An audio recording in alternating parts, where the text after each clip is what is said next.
My 28F BF 30M secretly invited his parents to move into our house without telling me. So I've been with BF for 4 years, living together for almost 2. We bought a house together last year.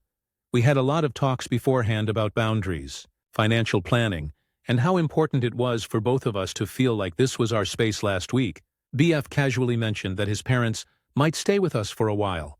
I assumed he meant a week or 2, maybe up to a month. Fine. They live out of state, and I know they've been struggling financially, so I didn't think too much of it. Well, I found out yesterday from Mael, not even from BF, that the plan isn't just a visit.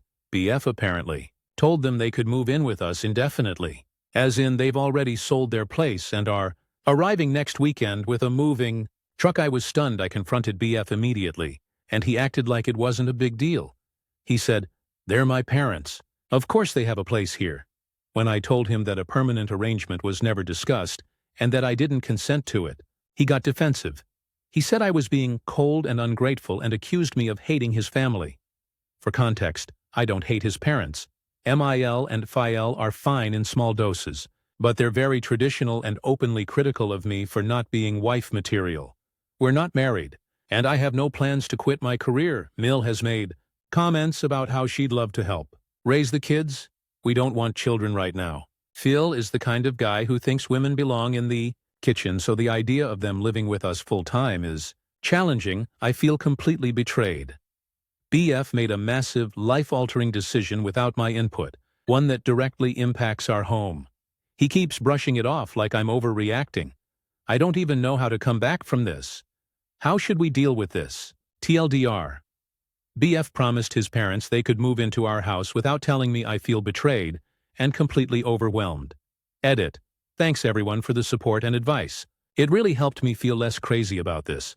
I've already been in contact with my lawyer, and while it'll take some time, it looks like this should end well for me in the long run, since a lot of people asked for an update.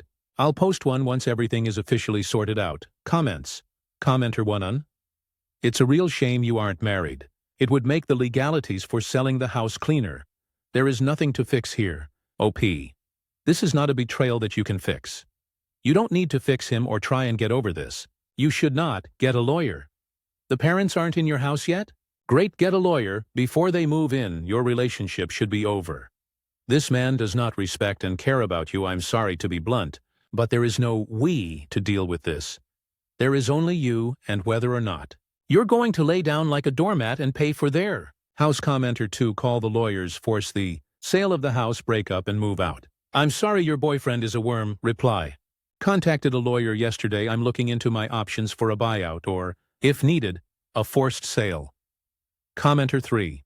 This is posted in relationship advice. So my advice is you don't have a relationship. This is a crazy life altering decision that your BF can't respect you enough to include in said decision. Even more insulting, you're now being brushed off as too dramatic. If this was me, I wouldn't be wasting time on Reddit. I'd be speaking to my lawyer. BF needs to buy you out, or pain mommy and daddy can. This is not a situation where you're going to win. This will be the rest of your life. He'll make decisions without consulting you, and it'll only get worse. Protect your investment in the house and use it to break free into your own place. Wish you all the best. Just want to add, I'm usually a talk it out and see if things can be worked on type of person. This guy doesn't seem like he'll have a conversation. He sees nothing wrong with what he's done and there's no arguing with stupid reply. You're right, I've tried talking calmly, but he just doubles down and refuses to see my side. I've already started speaking with a lawyer about different options. Commenter 4. This happened to me in the early Zureros. Thankfully I was paying for the house 100%. So they go or you all go sorted. It gave her a month for parents to find somewhere else to stay. Behind that, my partner grew up with parents that just walked all over what decent people regard as basic boundaries, like not moving into someone's house without Took's yeses. On top of that, I learned my partner would always be a self-lowering doormat for her parents, and she was also totally fine forcing me to be her doormat as the consequence. Took a few years to realize people that allow this behavior on them will treat their partner exactly the same. This is why you were not told. There is a hierarchy in this family, and you come last. I GTFO once that penny dropped, but not before it cost me half of the house. I'd get out now if I was you. Quicker. cheaper in the long run. Commenter 5. If you accept this and stay in this relationship, you will have shown your buff that he can do anything he wants as your superior. And you as the inferior need to just accept it and shut up. He is just as traditional as his parents, and he is forcing you into that role as well. Who will do the extra chores that 2 more people bring? Not the king, surely reply. That's exactly what I'm afraid of, if I don't push back or leave. This sets the tone that he can make huge decisions without me up until now. We always split housework fairly and never fought about it. But with his parents here, I know it would fall on me. And I can't live like that. Update. My 28F BF 30mm secretly invited his parents to move into our house without telling me. First, thank you to everyone who commented and offered support. Reading your messages really helped me feel seen and validated during all of this. Sorry it took me so long to post an update. Everything got tied up with lawyers and paperwork, and I wanted it settled before sharing. My ex ended up buying me out of the house. Best decision I've ever made. I walked away, had a fresh start, and no dead weight attached to me. I got my own place, got lucky with a very small apartment, left all furniture behind as most was his anyway, focused on work, and honestly my life has been calm, stable, and better than it's ever been. Meanwhile, he got exactly what he thought he wanted. The house with his parents in it. And it's been an absolute train wreck. They moved in permanently, and within days it was obvious they see him less as a son and more as their live-in caretaker. They expect him to cover all the bills, cook, clean, and drop everything for them. They nitpick every little thing, criticize how he runs the house, and remind him daily that he owes them for everything they ever did for him. He's working longer hours just to keep up financially, and the house that was supposed to be his pride and joy has basically become their space. Not his. He has no privacy, no downtime, and no control. From what mutual friends have told me, he's burned out, bitter, and constantly snapping at everyone around him. When I confronted him about why he didn't even tell me about their move-in, he said, "If I told you, you would have said no and I couldn't let them down." That line still blows my mind. He admitted point blank that my opinion never mattered. He saw me as a roadblock, not a partner, so yeah, I dodged a bullet. He chained himself to the exact life I refused to accept, and now he's drowning in it. I got out clean, and I don't regret a thing. So I guess life's going pretty well. Edit. I see a bunch of people calling this post fake because all of this got resolved in 2 weeks. Honestly, that's fair, as it does seem fake to be honest with you all. I wrote that first post for validation, as I thought I was going crazy, either hoping for people to push me to do it or people telling me to take the chill pill. Had a lawyer and paperwork prepared so I could just pull it out immediately if necessary or put it away. Pretending this stuff never happened, as I was not willing to live in this situation. I gave my ex the papers, and he pretty much agreed with no fuss, paid with his own money, dipped a bit into his savings, and things moved fast. Comments. Commenter 1. Ain't that the best? When a relationship ends, and you know with absolute certainty that they regret it, he reaped exactly what he sowed. Commenter 2. I'm not saying this is real or not, but they know what she contributed to the down payment and other expenses. And OP posted she had papers ready to go if she decided to do it this way. So I'm saying it is possible. OP also said she left the furniture behind since most was his to begin with. Now as to his parents having him beat down this fast, that is what strains my belief. They have only been there for a week and a half or so. This much consequence so fast is a lot.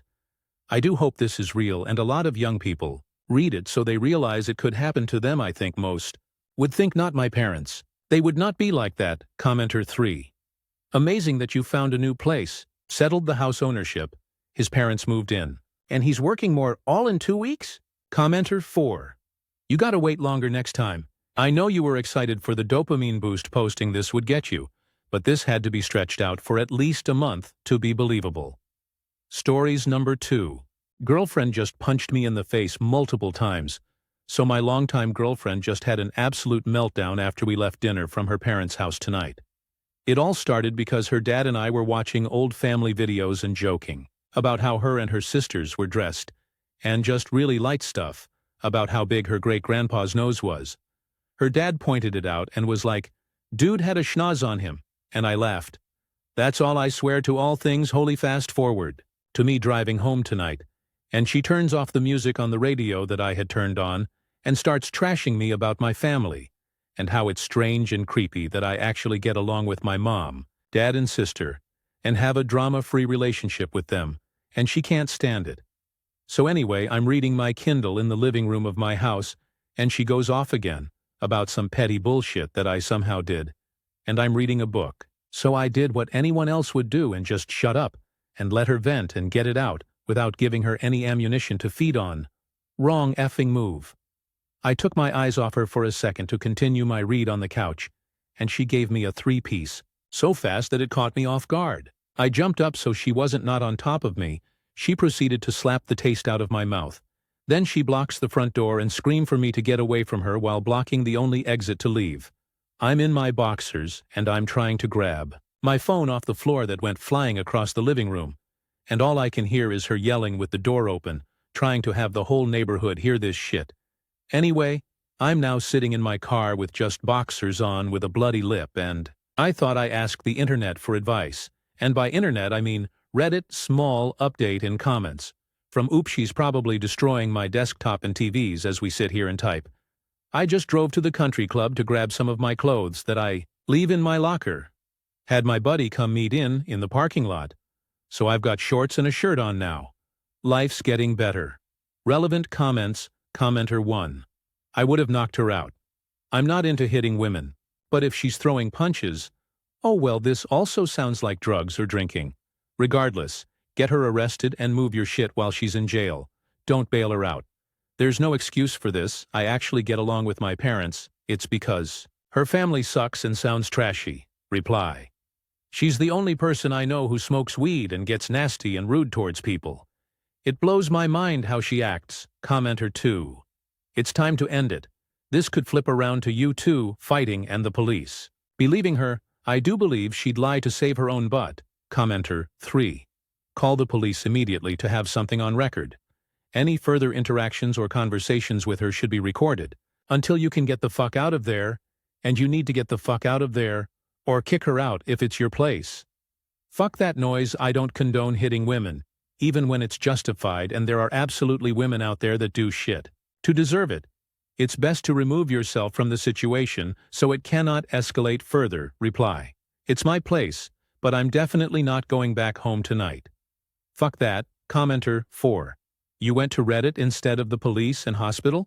I think a hospital report would help solidify a restraining order and suing her. Make her pay for the medical bills. People need to be held accountable for their actions. Reply. Well, I've never been hit before like that by my GF. And I wasn't sure if we'd both go to jail even if I called, so I need to ask before I do so thing that could affect my life big time. Commenter 5. Since you're the one with the injury and she isn't, she most likely would have been sent to jail. Get in the habit of getting evidence from pictures to videos, because some women will lie saying they're the ones abused. Commenter 6. Bro, you need to call the police. Right now, have them come and treat you first. Tell them you are bleeding, and then press charges against her. You also need to file a restraining order. This is assault. It's not manly to suck it up and get over it. You could end up with a big hospital bill over this. Reply. Yeah, that's what's stopping me. My subconscious is like, be a man. No cops needed. But damn, after reading everyone's post, I feel obligated just for my protection and freedom to call final update. My ex-girlfriend just punched me multiple times in the face. First off, I just want to say thank you to everyone who gave me advice in the messages that were sent in my inbox full of support and more advice LOL before the comments locked. I just had my buddy meet me up at our local country club so he could grab some of my clothes that I left in my locker. And I just ended up staying the night over his house and talked about what happened. His wife said 99% of what everyone on Reddit told me to do. Contact the police, file report, and get a restraining order on this crazy chick. I slept on it. The next morning I wake up at my buddy's house and I get a call from her dad and sister, telling me how sorry they were about everything that happened the night before, and how she's always acted crazy when someone didn't agree with her or gives her a reality check.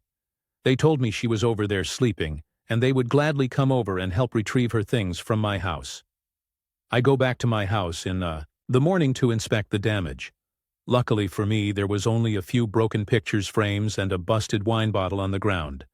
I had a few friends come over before her family got there, just in case she ends up driving over separately from her dad and sister. I wanted some witnesses for myself. Definitely didn't want to be alone. Her family comes over and gives me a hug and tells me everything is going to be okay. And there's no need to future anything by getting the law involved, and somehow had me totally convinced that I shouldn't.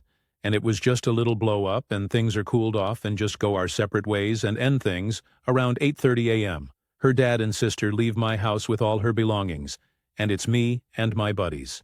Just doing some cleaning here and there, we found my Nintendo Switch smashed and throw out in my backyard, my keyboard for my computer with peanut butter smeared all over its keys, and all the batteries in my remotes throughout the house, gone. Not as bad as I thought the house would be, but I took pictures of everything. The damaged electronics, the peanut butter keyboard, bottles and glass on the ground before we started doing any cleaning. So around 10 in the morning the house is clean, and looks like nothing happened inside my place. Besides the stand rug that absorbed the red wine bottle she smashed on the ground. We checked all the doors and windows to make sure everything was locked and secured. We all went to Costco for some food and supplies. It's Sunday and it's still a beautiful day out. So why not get some burgers for grill and have some brews with the boys? Make the most of this shitty situation. So we're grilling and chilling in my backyard, talking about everything that happened to me the night before. I've got my buddies laughing at me and telling me, "I told you she was crazy. You're lucky she didn't stab you in your sleep."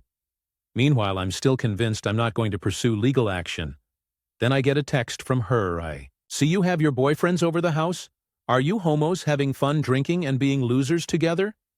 I forgot I logged her into my security cameras I have around the outside of my house months ago when on vacation.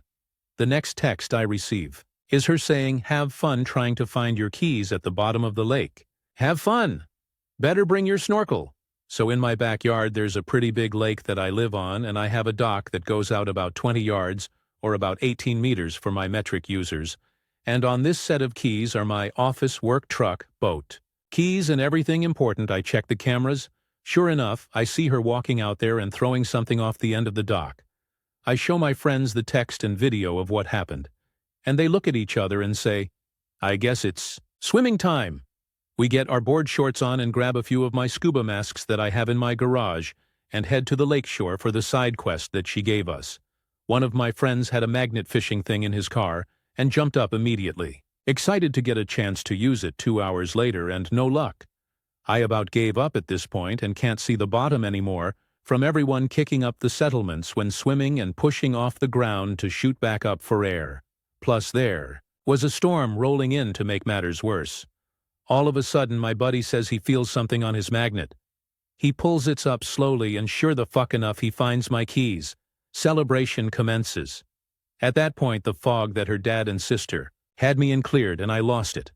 I called the cops' non-emergency line and told them everything that happened the last few days, and I wanted to make sure she's on record and take accountability for everything that happened. I gave them pictures, wrote a report, and filed a restraining order on her. Gave them the video of her walking out to the dock and throwing an object into the water. No one has the right to put hands on anyone regardless of gender, and it's not far to others in my situation that got the short end of the stick and now have that attached to them permanently. I did it for the next guy who's unlucky to fall into her trap of manipulation. The cops left and said they're going to be in touch soon. Fast forward to today, I get an angry text from her dad saying, "How could you do this? You're the biggest pussy in the world, and you're going to ruin someone's life over a few punches to the face. Be a man." I told him to stop texting me and take care of his family. Then her sister calls me saying, "Good luck trying to find her. She flew out to California the day you were looking for your keys in the lake. She's never coming back, so you wasted your time and made yourself look like a betch." She hung up and blocked me. Isn't life grand?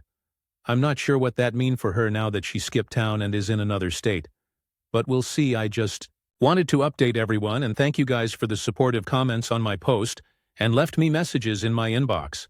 When the comments got locked, I tried to reply to everyone that DM'd me, but my mailbox got flooded and couldn't get to them all. I never thought the post would blow up the way it did. I was shocked, confused, and actually scared when I posted. But things are looking bright for me, and life's getting a lot better. Again, thank you. Reddit community, for all the help and advice you gave me. You guys truly deserve this win. Relevant comments. Commenter 1. Proud of you. Reply, thank you. Felt a lot better than I thought I would. I'm a firm believer now that DV can go both ways, and it's not just one way. Commenter 2. Absolutely. Even though women are typically physically weaker in a DV situation, they also experience that same shame of, I could have stopped this. My guess is the cops will be pissed. She left the state to evade and may pursue her harder. Did you get the phone call recorder? Because you might want to unblock to gather more evidence. However, do what's best for you. Big picture. Reply. She blocked me. Sorry, I should have made that clear. Her sister called, talked shit and blocked me. Commenter 3. Perfect. Now all you have to do is change every password for everything you use online and block her and her entire family. Reply. As soon as she said, she was watching me and my friends grilling and drinking some beers in the backyard. I immediately changed my password for my Ring system. Commenter 4. If you haven't yet, I would change your locks as well. She could have copied them if she's this crazy. Reply. That's a good idea. I'll call Locksmith right now. Commenter 5. Nice of her dad to text you some potential evidence. Commenter 6. I know. The whole family is so helpful. Hey, sister skipped town. She's in Cali. Good luck finding her. Commenter 7. Profile badge for the achievement top 1%. Commenter. Top 1%. Commenter. Sounds like they are in on her evading the cops. I'd pass all that info on to the police and file a restraining order against dad and sister too. What they did. Moji HT be regarded as intimidation of a witness on top of harassment. Commenter. 8. Great job. Sounds like her family consistently enables her crazy behavior and covers up for her. I hope that family gets everything they deserve. Commenter 9. Man, she's gonna have fun when whatever state you're in puts a warrant for her for domestic abuse, and the doc system gets to transfer her to the original county. I hope she's across country. That trip can take months. Stories number 3. Aita, for not allowing my kids 11 and 13 to travel to the Middle East, Dubai, with their dad this winter to visit his family. I 40 had a very difficult marriage with my ex-husband 42 who was financially and emotionally controlling. We lived in the Middle East after our marriage, where he kept control of my and the children's passports and restricted us from traveling. His family constantly interfered and caused conflict, and because he was financially dependent on his father, he never defended me. Eventually, we came to the U.S. with my children. His family told me I could only return if I followed their rules. Sounds crazy, I know, but I chose to stay in the U.S., built a career in IT, and ultimately left the marriage. Since then, we've been co-parenting. I have primary custody, and while he pays child support, he refuses to provide clothing or essentials for the children, and instead deducts those expenses from my child support payments. I currently have a case pending with the Division of Child Services regarding his violations of our agreement. He does not have a job and relies on his family for income. Earlier this summer, he asked if the children could go with him to the Middle East. I told him I was not comfortable with that, especially given the risk that he could keep them there without my say. Since then, he has been ignoring me completely. He only speaks through the children, has ignored over 20 of my messages, and I later discovered he blocked me. During this time, I was handling all of the children's medical and school needs, including physicals, dental cleanings, orthodontic consultations, and back-to-school preparations, without any input or communication from him. He has also made inappropriate comments to the children, telling them I am just mad because I can't afford to go to the Middle East, and even laughed about it with his brother in front of them. Now, with his brother's girlfriend expecting a baby in December, he wants the kids to travel there for the birth. But given his history of control, the lack of communication, his habit of deducting child support, and the real legal risks of the children not being allowed to return, I do not feel comfortable allowing them to go. Aita, for not letting them go to Dubai visit my ex's family. Comments. Commenter 1. NTA, get a lawyer. Make sure you keep possession of the children's passports.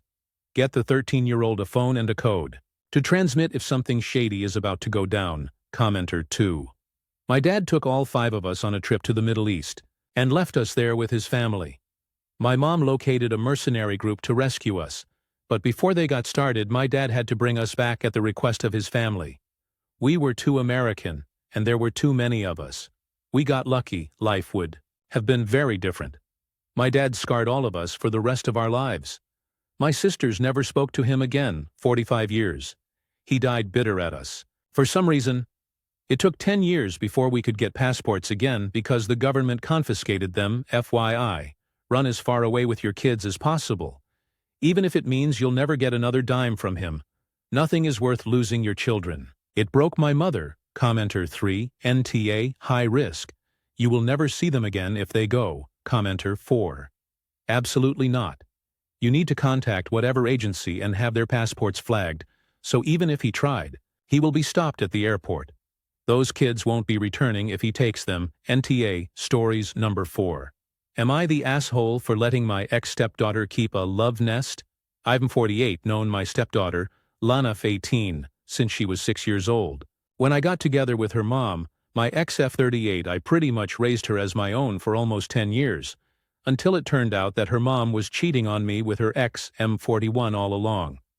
We divorced, and she got back together with him. By then, Lana was 16. Lana has never liked her bio dad. He only really cared about his sons, her older and younger brothers, Toshi1, M16.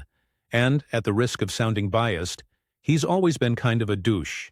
Even when he would come to take his kids for something, more often than not, Lana would want to stay with her half-sister Jenny F13, my daughter with her mom, and would let the boys just go off on their own when the split happened. And her mom moved back in with her bio dad. There was immediate friction.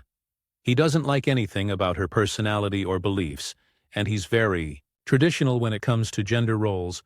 One thing in particular is that while he lets his sons date as they please, she was absolutely forbidden, as long as she lived under his roof.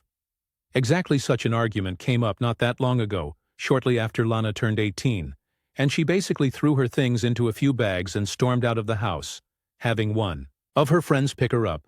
She ended up couch surfing for a while, until she asked me if I could help her out. She wanted a place to live, and I was happy to help her get on her feet. I let her move into a small apartment in one of my rental houses that was previously an Airbnb.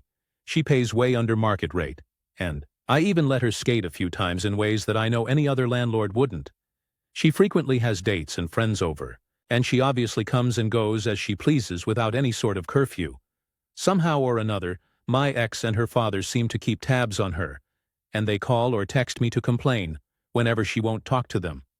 She works and goes to a local community college, and I figured that she's an adult and her time is her own.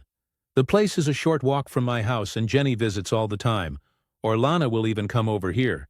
It's worth noting that I have primary custody of Jenny, and that she didn't want to move and live with my ex and her partner either. My ex-wife has said that it's weird and inappropriate that I even maintain any kind of relationship with Lana at all, and she's especially upset that I am, in her words, letting her keep a love nest and helping her flout her real family's authority. As far as I'm concerned, I have told her before that I will be here for her, and she's an adult, and she has the right to make whatever decisions she wants. Comments. Commenter 1. NTA. She is your daughter. Blood or no blood? Reply. Thank you, I really do feel the same. Commenter 2. Keeping a love nest. So where did her and the ex go when she was cheating on you? She needs to get off her imaginary high horse. The girl came to you for help after sofa surfing because she doesn't want to be near them. Would the mum rather her be on the streets than having somewhere safe? Your NYA they are, commenter. 3. NTA. So according to the mother, 10 years of being a solid father figure means absolutely nothing? The mom is out of line thinking that fatherly love can be erased. Thank you for giving your daughter a safe place to land. You are a good guy. The world needs more people like you, commenter. 4. NTA. Her mom is trying to make you mad by using such inappropriate words like love nest, when you are trying to just help your daughter in doing for Lana exactly what you would have done for Jenny, too. Don't worry about her. She's frustrated that you have a better relationship with her biological daughter despite having no blood relationship. She doesn't get that true family is chosen, not assigned. Stories number 5. Want me to attend chapel services when I'm an atheist?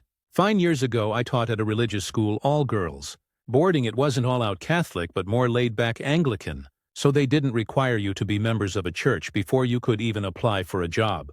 When I went for my job interview, I was quite concerned that, as an atheist, I'd have problems, but the principal, to her credit, was quite laid back. When I asked if I'd be expected to teach religion, she looked quite shocked and told me, "Goodness, no, we have experts for that."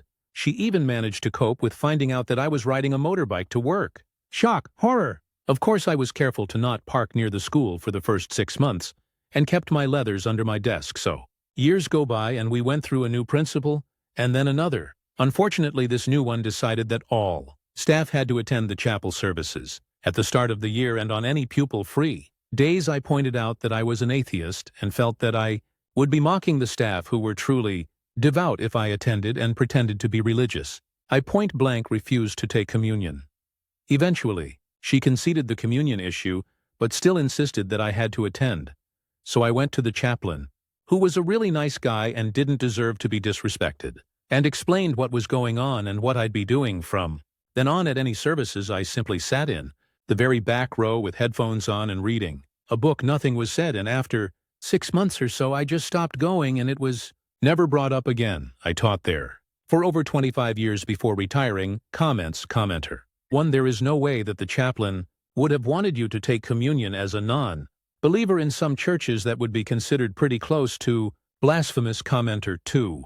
When I was a kid, my stepmother decided she wanted to go to Easter services at a Catholic church. We were all agnostic, but okay. Off we go. She was the kind of person who turns everything into a romance novel anyhow. I must have been like 6, never went to church, and was really hungry. They refused to let me eat beforehand, saying we will get breakfast after. Near the end of service, a communion basket gets passed around. So here is hungry me. At 6, with a basket full of crackers, I'm watching others eat. Needless to say, I ate all the crackers and my stepmother was horrified. Commenter 3. Holy shit, someone wanting you to take communion without the sacrament is a huge faux pax. When I was Catholic, if this story is true, that person should have been reported to the church for that. Reply, not Catholic, Anglican. They are far more relaxed about that sort of thing. I was quite surprised to be confronted by the principal about it. TBH. Commenter 4. Why would a motorbike scandalize Anglicans? I have met a number of them, and even attended services, and I have never heard them speak of the sins of riding a motor vehicle. Reply. You have to remember that this was back in the early 80s in an ultra-conservative all-girls school that was rated as one of the top, if not the top, school in the state. We had to wear ties and academic robes, and all the staff were Mr. X or Miss Y, never Ms. Having a staff member turning up on a motorbike was unprecedented. The head girl asked me if she could have my leather jacket if I got killed on the road. Lol. Stories number 6. My boss said I'm threatened by his masculine energy. I am a millennial woman, and my new boss is a Gen X man. We have been butting heads a lot, mostly because I think he lacks the basic skills and competencies to do his job. My frustration has gotten to the point where I feel like screaming most days. This past week I had to send him yet another email where I tried to politely and professionally explain that he was yet again doing something wrong. I had to people read it for tone before I sent it. This is the opening paragraph to the 10 paragraphs he sent in response. I think, name, that you would benefit from learning about the unconscious and the psychological defense of projections and transferences that emanate from the unconscious of a person, especially one with a highly deregulated nervous system. I am a human being too.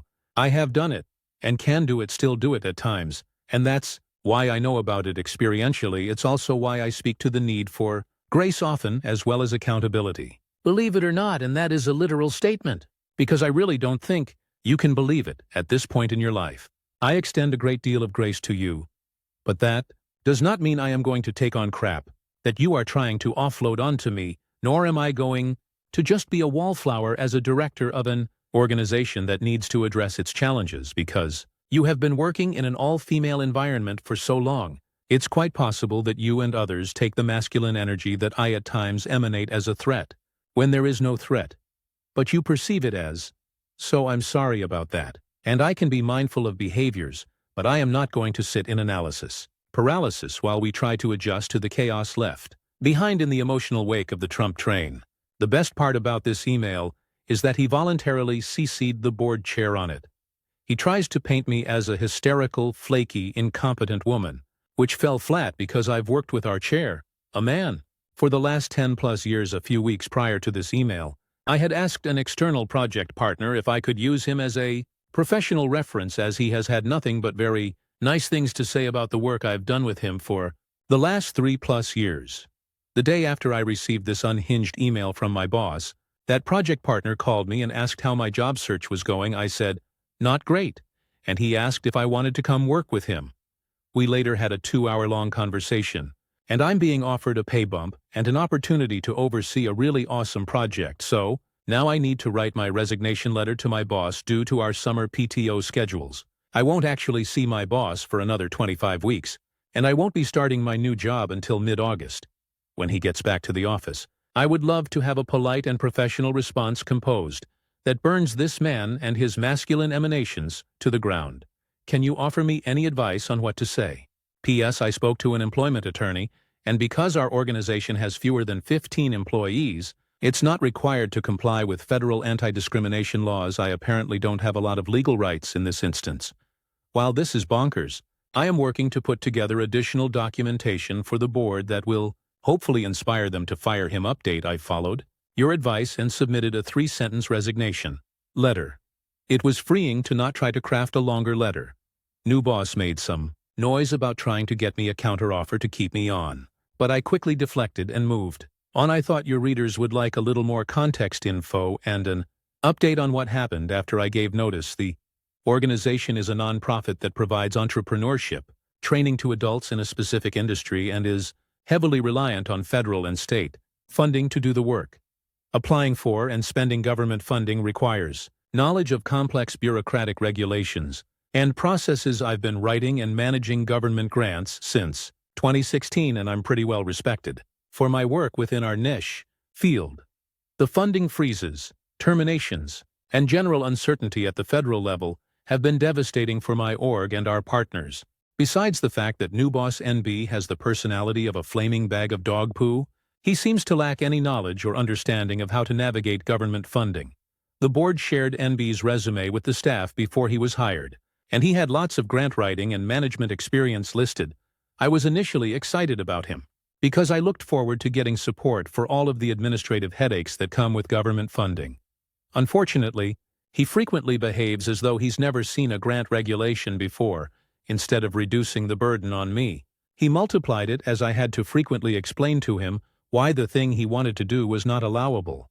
He seems to have memory issues to boot, as I often had to explain the same thing to him multiple times. I never felt like he adequately understood what I was telling him. One of my co-workers described the situation as trying to work for a squirrel with early onset dementia. The one time he decided to write a grant, he cut me out of the process until the last minute, when he handed me a complete disaster of a narrative and budget to edit the day before it was due. I worked until 10 p.m. that day and was up at 6 a.m. the next day putting in the hours to make it submittable. The worst part was his budget, which was so uniquely formatted that I could barely interpret it. I had to explain to someone with grant writing all over their resume that funders do not accept bespoke budget formats, and could he please translate into the proper format. I sent him a template with detailed notes on where things needed to go. He tried but was unable to translate it on his own. I had to beg a favor from our financial director to get her to format it correctly, so I could focus on rewriting the narrative portion. The financial director then complained to me that she is having to waste hours of her time each month translating QuickBooks reports into NB's bespoke format, because otherwise he seems unable to understand the information anyway. After I submitted my notice, I emailed the board executive committee asking for an exit interview with them. The org is too small to have an HR person and doesn't really have any defined policies around exit interviews. 3 committee members assented to my request and 1 refused. This person is going to be the next board chair and also led the board committee that hired NB. They are apparently very pro-NB. Current board chair, who was CC'd on NB's email featured previously, has been trying to step down for the last few months. I think this state of transition in leadership is the main factor in NB not being fired already. I had the exit interview with current board chair, the treasurer, and a 3rd board member last week. I came with very detailed notes about specific incidents and areas of concern I had about NB's ability to successfully administer a nonprofit organization. The treasurer especially asked a lot of questions, and it sounds like the financial director has also been raising concerns with them. Two other co-workers, including the financial director, also submitted notices in the weeks after I put mine in. I honestly don't know at this point if NB will get fired or if the board will try to prop him up. I'm on my 4th day at my new job and starting to care less and less about the situation at my old job. I would be sad if they totally imploded, but it's a giant relief that I'm not there anymore. I appreciate the advice you gave me and the thoughtful responses from your readers. I would like to apologize to all the Gen X folks I offended, as I was just trying to speak to a 20-year age gap between us. Stories number 7.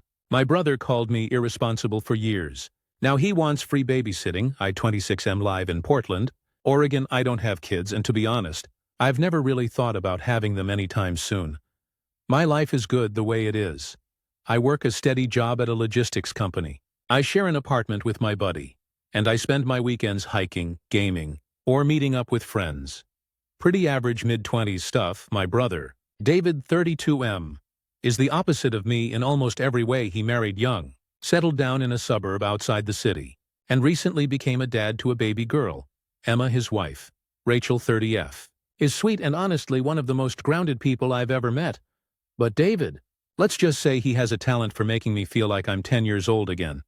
The irresponsible uncle joke that never died for years. David has called me irresponsible. It started as a dumb joke when I was in college.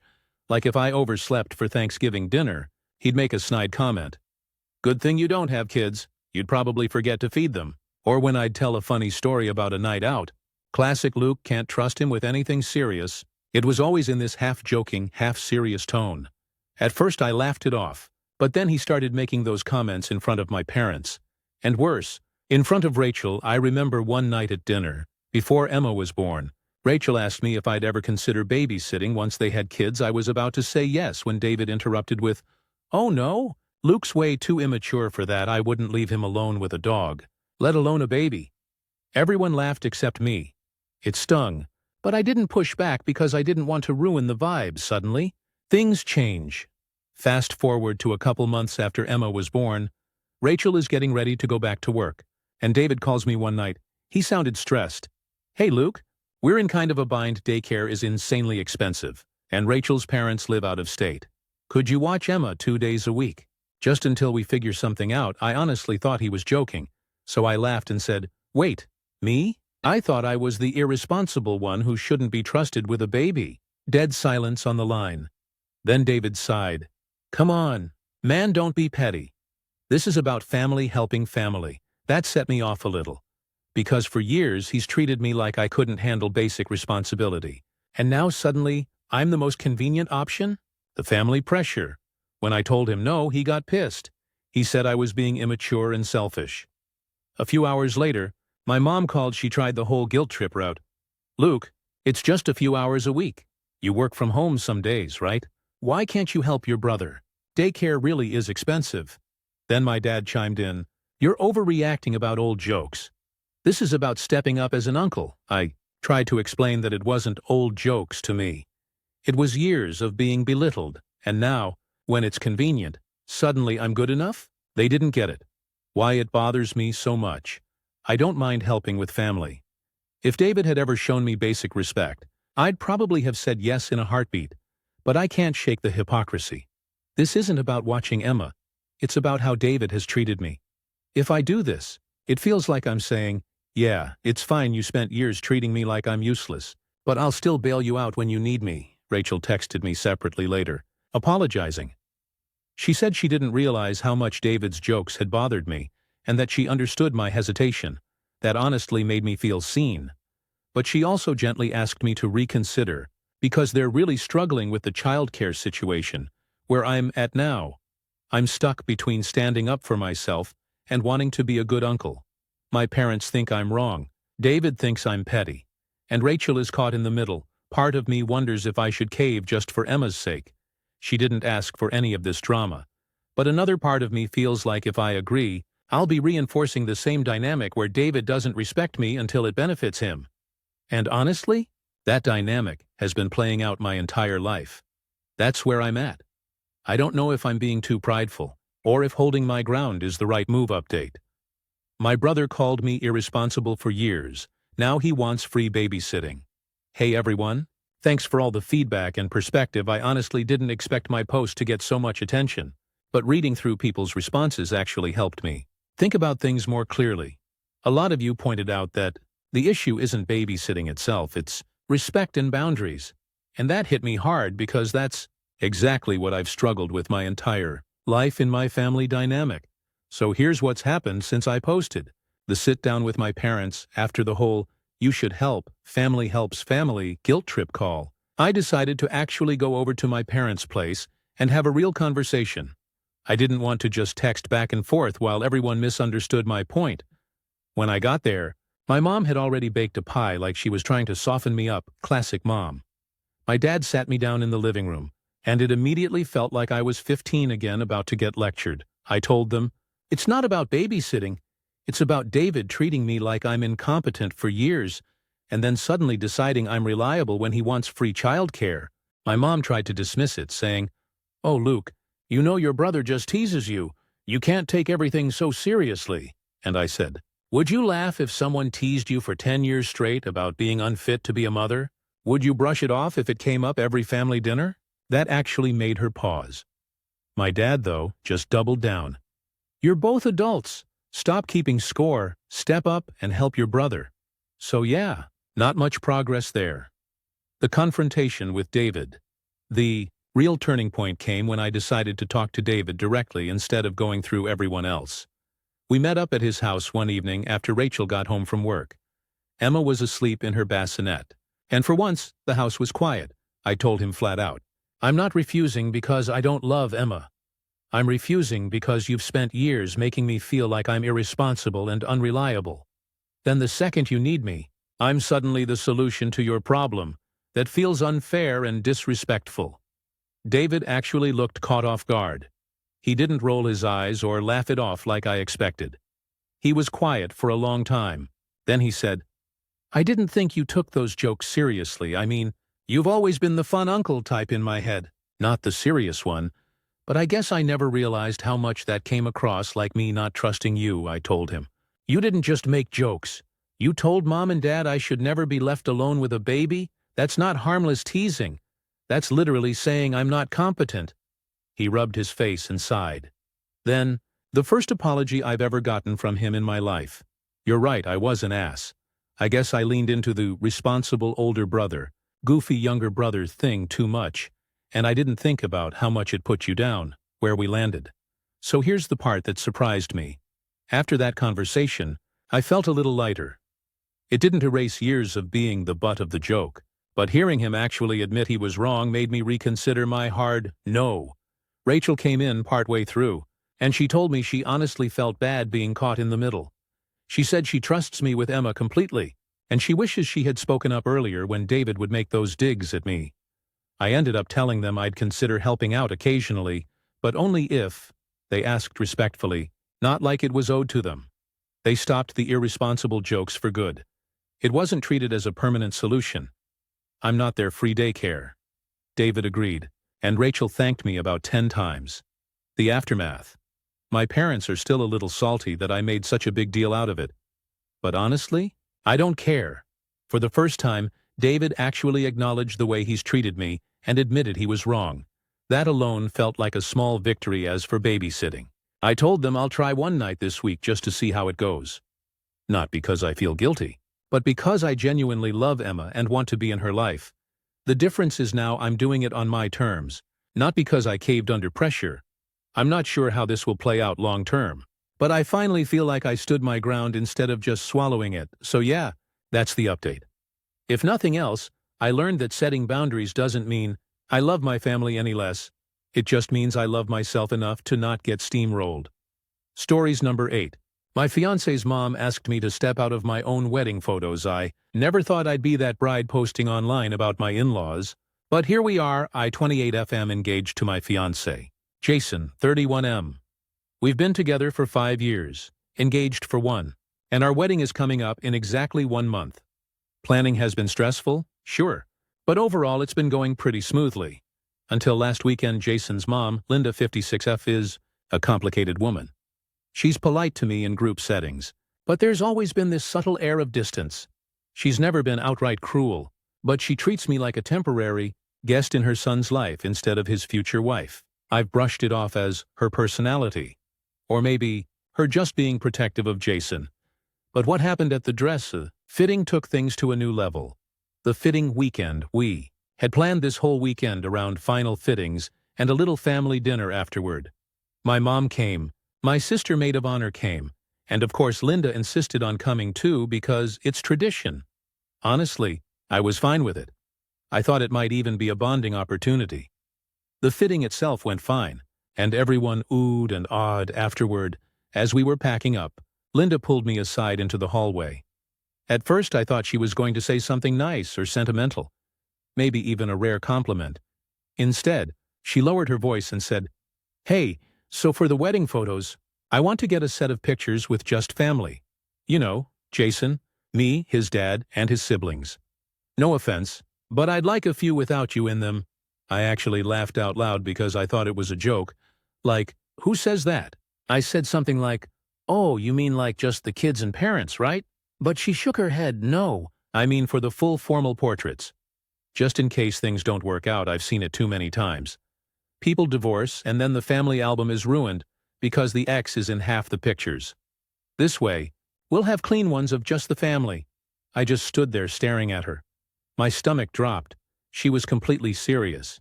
She even said it like she was doing me a favor, like she was being practical. The conversation with Jason later that night. I told Jason what his mom had said. His reaction? A shrug. She didn't mean it like that. She's just quirky about stuff like photos. "Don't take it personally," I said. "Jason, she literally told me she doesn't want me in the pictures because she thinks we might get divorced. How am I not supposed to take that personally?" He brushed it off again, saying, "You're marrying me, not her, just ignore it."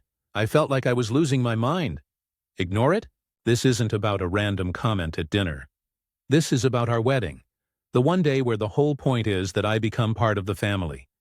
And she's preemptively excluding me. The examples, to make it worse, Linda followed up the next morning by actually showing me examples. She pulled up her phone, went through some albums of her friends' kids' weddings, and pointed out which brides had been cropped or excluded in certain photos. She said, "See? Look at this one. She's gone now, and these pictures still look beautiful because they kept a family-only set. It's just practical. You'll thank me one day if things ever go south." I wanted to scream. Not only was she excluding me from my own wedding photos, she was literally planting the idea that our marriage might fail. Before it even begins, where I'm at now, I haven't agreed to anything. Honestly, I don't even want to do family photos anymore because the whole thing feels tainted. I feel like if I stand there smiling in a group picture, I'll just be thinking about how Linda secretly doesn't even want me there. I also can't stop replaying Jason's response in my head. I love him, but him brushing this off makes me feel like he either doesn't see how disrespectful it is or just doesn't want to confront his mom. Neither option feels great. Am I being dramatic? Is this a pick your battles situation, or is this as deeply insulting as it feels to me? Because right now I'm not sure if I'm overreacting or finally seeing the writing on the wall. Comments. Commenter 1. Tell her to pay for her own photo shoot. What a cow. Commenter 2. Tell her you don't want her in any of your wedding photos. To protect the family. Commenter 3. Who's paying for the photo shoot? Proceed from there. If she's not paying for it, then she can't make requests. Commenter 4. You need to put this wedding on hold. This will be the MIL you have to deal with until your divorce. According to her, your fiancé brushes this off as just mom being mom. Does fiancé not understand how this taints the meaning of the wedding day? If mommy, dearest, wants a photo shoot without you, then she should hire a photographer for another day. The first family photo with you pushed out on your wedding day will be the memory that stays with each and every family gathering after your fiancé is not supporting you now. When will he choose you over her? Stories number 9. My friends call me a scumbag because I automate my work when I was hired to do it manually. Am I? Hired full-time, and I make a good living. My work involves a lot of data entry, verification, Blah blah, I am a programmer at heart, and figured out how to make a script do all my work for me. Between co-workers, they have a 90% accuracy rating and 6,100 transactions a day completed. I have 99.6% accuracy and over 1,000 records a day. No one knows. I do this because everyone's monthly accuracy and transaction count are tallied at the end of the month, which is how we earn our bonus. The scum part is, I get 85–95% of the entire bonus pool, which is a huge sum of money. Most people are fine with their bonuses because they don't even know how much they would bonus regularly. I'm guessing they get $100–200 bonus a month. They would get a lot more if I didn't bot so Reddit. Am I a scumbag? I work about 8 hours a week doing real work. The rest is spent playing games on my phone or reading Reddit. Edit.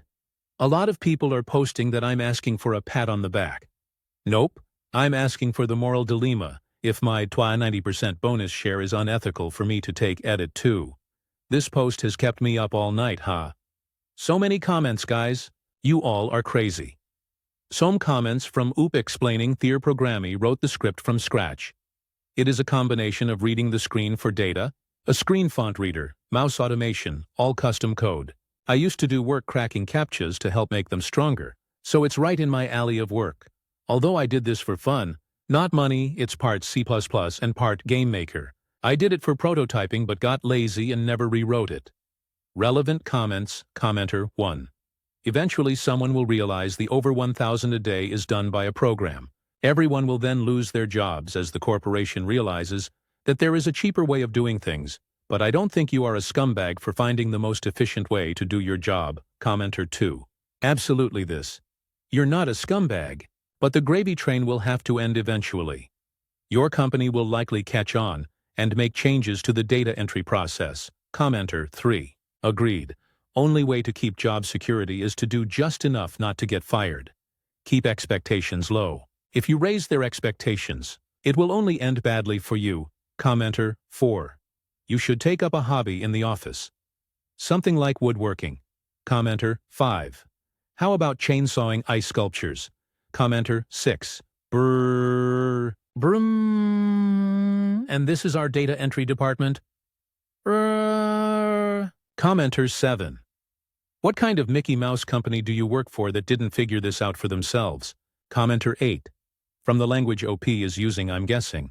Their financial transactions, him and his co-workers are probably doing the data entry because it needs checked over the script he's using is breaking a check. I'm betting he gets fired if they find out. Commenter 9. You aren't a scumbag, but in my opinion, you should be maximizing. Because you've created a potentially very dangerous situation for yourself and your co-workers. Tone the script down a bit so it doesn't seem like a bot, and it doesn't seem like your co-workers are retarded slackers. You currently have 10x their output while maintaining 110% of their accuracy. Sooner or later, at least in my pessimistic mind, somebody is going to ask questions then, and this is just IMO. Use your free time to look into methods of progression into jobs that you would actually enjoy working at, or creating more programs, rather than just phone gaming or Reddit. This way you're not only improving yourself during work hours, you're hedging against the company ever discovering that your job is entirely automatable if they don't discover it. You've spent your newfound free time in valuable ways. If they do discover it, you can transition into a new job. TLDR, not scumbag, but protect yourself against this being discovered. Commenter 1. Step 1. Send an email to supervisor. Hey boss, I know this is kind of a strange request, but I would like to schedule a meeting with you and your supervisor. I found a way to save the company boatloads of money, but I only want to talk about it formally. Thanks, UEB. Teta 2. Go into meeting and present the following points. I found a way to save the company about a year at home. On my personal computer, I created a computer program that increased productivity by 10x per computer. It is run on. I am willing to license the program to the company for and be hired as a consultant who keeps the program running daily. I'll give you some time to think it over. Step 3. Wait for the company to make come begging you to do it. Accept. Step 4. Invest each license payment, or use it to pay off debts, home, credit cards, etc. Live off you contractor fees. Step 5. Work for 5–10 years, and retire wealthy. Final update. My friends call me a scumbag because I automate my work when I was hired to do it manually. Am I? Okay, the past month and a half has been insane. Like I said in my last post, the code was originally signed to only run on the desktop that I was assigned, and also required a password upon starting. I felt secure, in that they couldn't steal and rip the code and fire everyone. I then went to my manager and told him what I was doing. He asked me in Dutch, "Is the program still on the work desktop? And did you do it on company time?" I replied yes, and yes, I was promptly fired and expelled from the building. Once I left, I called my boss's superior, or inferior, the one higher, and left him a voicemail saying what happened and that my boss fired me for it. But I thought he was being close-minded and not open to advancing the company. I also got a call from my manager, telling me I have to give him the password. I told him I am no longer employed and am not required to any longer. I get a call from my boss's boss, and he asks to have a meeting with me to discuss what actually happened, and if it is true that it could save money. He would listen, but I was hell-bent on refusing to give out the password. Not to be mean, defensive, but the code was not designed for anyone to use. It was very primitive in the way it had to be set up. I didn't want to be liable for someone using it incorrectly. I met with him a week later. We discussed over tea about the program. I asked if I was doing anything wrong or immoral, and he said that the only issue was that I coded it on company time when I wasn't supposed to, and that the app not only was fine, no requirement to have it done by a person, but also saved the money, lots and lots of money, and they never even realized it. They would have had to hire more people to handle the load, but didn't because everything was getting done. Once we talked about it. He said I was very talented and asked why I worked in the line of work I do instead of software engineering. I replied that I found this job first and was making such great money, which he didn't expect, and asked me how much I was making. Me telling him the true amount, he was floored and cracked up, laughing. I made more than my boss, but not the guy I was talking to. He told me he would love to give me a job doing software engineering for the entire company's systems. I agreed only if that the current employees wouldn't be fired and would be put into different places in the company. We came to a compromise that some of the useless people, there were a few, would be let go. These people are morons beyond belief. But that he could find jobs for the rest. Translation was a big one. Since us Dutch people have a culture of learning others' languages, sales, HR, and other departments, and a few of them were offered training for the jobs. A handful was kept on the original team, but their job was changed from manual input to now they work with the tool I built. As far as I know, the bonus program was slashed a lot, but they're still making more bonus than before, I bet, since I was taking it all. So now I am a lead software engineer over my own department, making the same base pay as I was making base plus bonus previously. No bonus, unfortunately, haha. Most other workers moved departments or changed jobs in their department, so most people got a good deal, except my boss. They were upset with him before this, and were even more upset after him. He was notoriously a bad manager, and he was fired over this. Oh well, they hired one of the previous people on my team to take over his job. TLDR. It worked out for 99% of the people at it. One thing is worse. My new desk chair sucks. Relevant comments, commenter. Congratulations. I'm glad you were rewarded for good work, as it should be. Commenter 2. This, and thanks for the update. I had told your story to many friends, as it was a very interesting situation to discuss. I'm glad I'll be able to come up to them with a sequel. Commenter 3. Can't wait for the trilogy. Revenge of the Boss. Commenter 4. I read the first thread and was hoping for an update like this. I run a software company and everything we do is automated. Streamlined, automated some more, and streamlined some more. If you are ever in London, send me a PM. I would hire someone based simply on ingenuity and the clear ethics you displayed in protecting your fellow workers. Well done. Commenter 5. Don't trust this guy. His software company never sent me the 50+ free iPads I won online. Also, why do all the horny singles in my area look the same no matter what part of the country I'm currently staying in? Commenter 6. I wish you got more of a raise, but shit, you made out straight gangsta. Reply. At least I don't have to hide anymore. Commenter 7. That's wonderful. Also, I loved that you discussed it over tea. I'm just picturing two guys in suits in a big luxurious office drinking tea out of fine china with their pinkies up. Reply. It was actually at his house. Ha ha. Stories number 10. My husband refused to get out of the car at a restaurant. So pissed at my husband right now. We went grocery shopping this morning. He complained bitterly 5 separate times. On the way back home, he offered to take us out to breakfast, and then he wanted to go to the diner where they put mushrooms in the chili. The rest of the food is me. Then he realized that it'll be 11 on by the time we get there and they'll be serving lunch. So I suggested going to another diner, the one that makes everything from scratch. And it's amazing. He doesn't want to because he only gets 1 sausage patty. I suggested that he just order a second one. We pulled up, it's 11 tau. I told him that I needed to use the bathroom. I had told him this about 10 miles prior. He was getting out of the car and looked at the lunch specials and gets back in the car. He wanted me to go in and ask if they were still making breakfast. I told him to get out and ask them. He refused. Also said that I shouldn't use the bathroom unless we ate there. So I got back in the car and drove home, past the other diner he wanted to go to. He likes that one, and I hate it because they won't even attempt to make a decent hollandaise sauce. Instead they serve eggs Benedict with a cheese sauce that's always curdled. We get home and I use the bathroom and refuse to go anywhere with him. I said he's too high maintenance. He doesn't think so. So I listed everything he bitched about. He doesn't think he did anything wrong. Then he asked me if I wanted to go with him to the Amish stand and buy produce. I told him no, that it's not fun to go because he insists that I drive, and then he won't get out of the car and just bitches that I didn't get what he wanted. I'm not in the mood for that bullshit today. So now he's upset because I don't want to go anywhere tonight, and he's blaming me, and he's saying that he was going to take me out in the boat, but it's of course my fault that we're not going, because I refuse to go anywhere with him today. It's always my fault. He always makes it my fault that he won't take me out in the boat. To the point where I expect the excuse. It's a carrot he holds over me, and then never delivers. Commenter. 1. It sounds like you deeply dislike each other. LOL with commenter 2. So he's whining about sausage, and you're whining about some sauce. Y'all obviously hate each other. Get divorced or something. Commenter 3. With some offense. Why are you guys still together? Do you just not want to deal with divorce? You both sound bitter and disliking toward the other split up, or date other people because Jesus Christ. Commenter 4. Do you even like each other at all?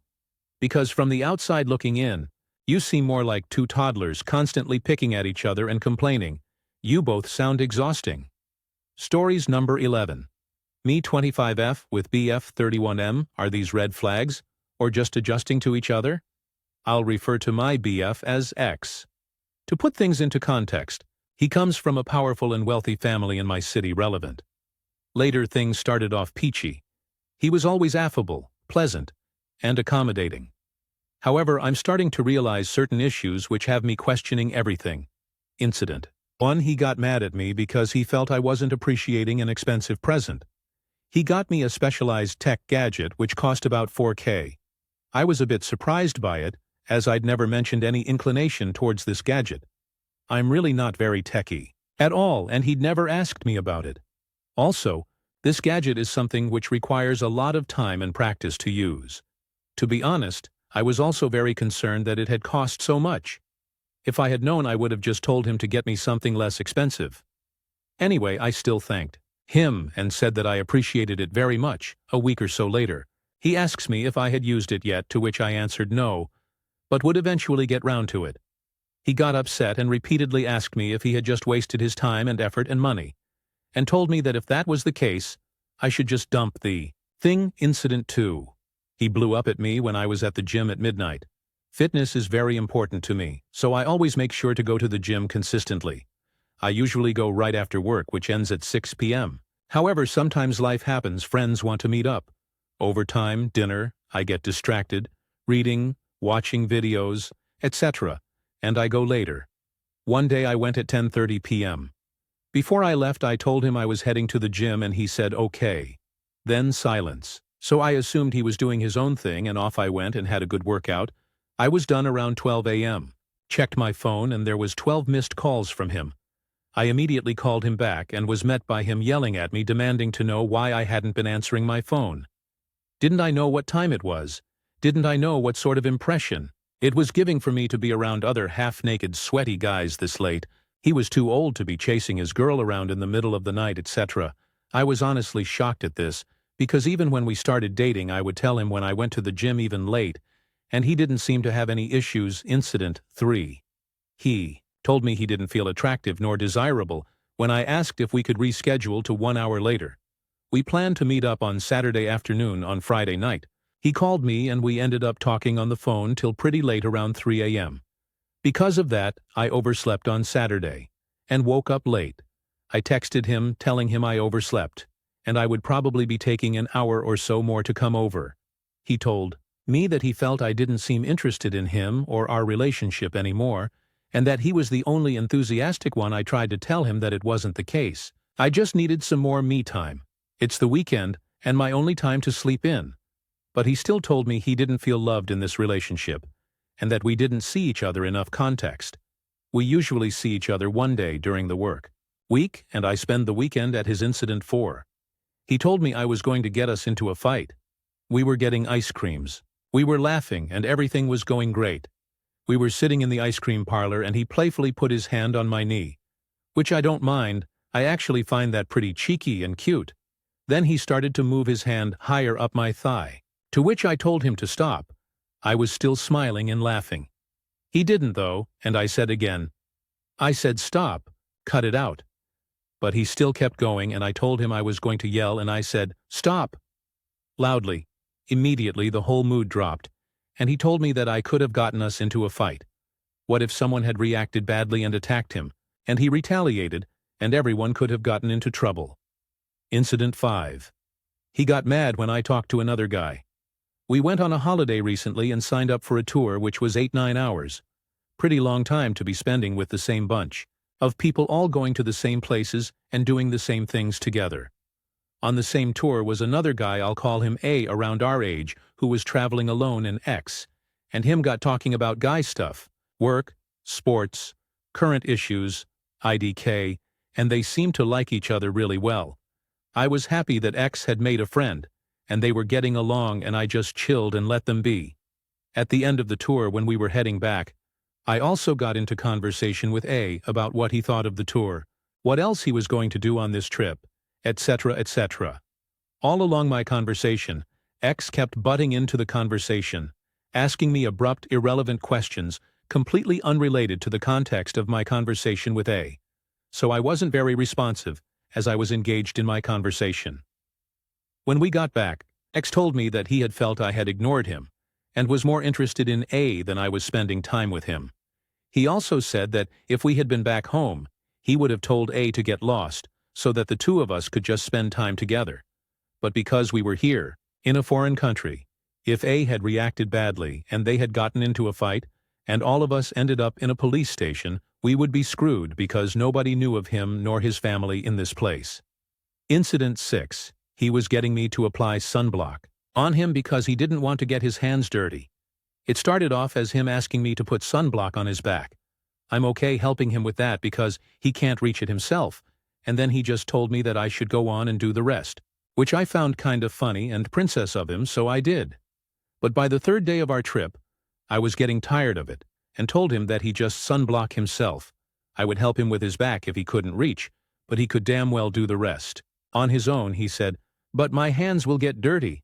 And I responded, oh, so it's okay for me to get my hands dirty but not okay for you? He made a face and said, well, this is new. I've never dated a girl like this. Still stuck to my guns though, and did not apply sunblock on the rest of him. Incident 7. He told me that my past bothered him. When I was younger, I was very sheltered and very religious. A few years ago, I realized that I had no clue about dating, being physically intimate, etc. As a result, I ended up hooking up casually for a while before realizing that casual isn't for me, and I focused on purely dating to know someone better without sleeping with them, and focusing on looking for lasting relationships. I was honest with X about this, that I went through this phase of casual hookups before I met him. At the time when I shared this with him, he seemed okay, and told me that he had also done similarly when in the college phase. However, we were talking about it again recently, and he told me that it's different for guys than it is for girls, and that he felt that what I had done was bothersome to him. I countered that I had been honest. It was a while ago, and I am happy and comfortable with the person I am today, regardless of anything in the past. and if this was an issue for him, he should not have gotten into a relationship with me. In fact, I told him that if this was something he couldn't get past, then he could go ahead and move on right away. Incident 8. He sort of broke up with me but ended up not going through with it. When I told him that he could go ahead and move on if he couldn't get past my sexual history, he paused for a while, then said, "Well, I did try." To which I wasn't sure if this was him asking for a breakup, so I asked, "Does this mean we're done?" And he said, "I guess." He started to leave and I told him, "Take care and all the best." As he was going about gathering his stuff, he kept saying things like, "I'm sorry we couldn't make it work. I did really have a good time, etc., etc." And I said, "You don't have to apologize or try to make me feel better. It's fine, really." He hesitated and said, "Are we both sure that this is what we both want?" I said to him, "Well, it seems like it's what you want to." Which he said, "No, it's not what I want. I thought it was what you wanted." Which I said I meant that if he couldn't get past my history, he could go ahead and move on, but otherwise I was willing to continue our relationship. We eventually ended up not breaking up. Lol. After that, he told me that it bothered him that I could have let things go so easily, so I don't know. Am I just being irrational, or is this legit? Are we still getting used to each other, and can we make this work? TLDR, please help me figure out if these are red flags, or I'm being illogical. Relevant comments. Commenter 1. You've been dating 3 months and have 8 examples of him acting the fool, being jealous, getting mad for no reason, and one of them is a breakup. Yes, honey. Yes. These flags are so red, dump, dump, dump. Commenter 2. Yeah, this is a collection of red flags. I'd say there's a bit of love bombing too, with expensive gifts to create a sense of indebtedness. Not to mention the pushing of boundaries. This guy is all kinds of nope. Reply OP here. I'm on mobile now and for some reason Reddit won't let me log into my other account. You're right, I'm fact being with him has me questioning now everything which I used to do so regularly and openly. I sleep in, go to the gym, grabbing lunch with a platonic single guy friends, sleeping in, etc. I find myself asking if he would be okay with this, or would he get upset if I did that. I also find myself constantly checking my phone, because I worry if he texts me and I take too long before replying if I was occupied at work. I was having a conversation with someone else, I was working out, etc., or if he happens to call and I don't pick up in case he gets worked up and flies into a rage. OP adds in the comments more on the relationship. He's never been physically violent, but when he's mad, he gets really outraged and shouts to express himself. It really disturbs and upsets me as I believe that things can always be resolved by calmly discussing and talking through issues to come up with a resolution, not yelling and losing one's temper. I'm supposed to go on a hike and lunch with a platonic guy friend next weekend, and even this has got me anxious as to whether X would take contention with it when I tell him that I would also like to spend my weekend with another person, a guy more so. You're right. Once when we were out, I bumped into a guy friend of mine whom I hadn't seen in a long time, so I smiled and waved. As soon as we had passed, X turned to me and started making all sorts of comments like, "I'm better looking than him anyway, I drive a nicer car? I probably have a better background and family than him." He also said that it was inconsiderate of me to be excited over another guy when I was on a date with my boyfriend update. After making the post, I re-evaluated the relationship and had a talk with X. Against my better judgment, I decided to give him another chance. Anyway, I'll get to the incident, which was the straw which broke the camel's back. Last Sunday, I inquired whether we could spend the coming Friday night together so we could get an early start to the weekend. He replied that he would let me know how his schedule worked with that. The following day, Monday, I received a dinner invite for Friday from a bunch of good friends. Since X hadn't confirmed with me on his schedule yet, I assumed things were still up in the air with him, so I accepted the invitation. I informed X that I would be doing dinner with my friends, so I would be meeting him a couple of hours later than I had initially suggested. He flipped out on me, he yelled and screamed at me on the phone, cursing me out and demanding to know who was so fucking important I was going to meet.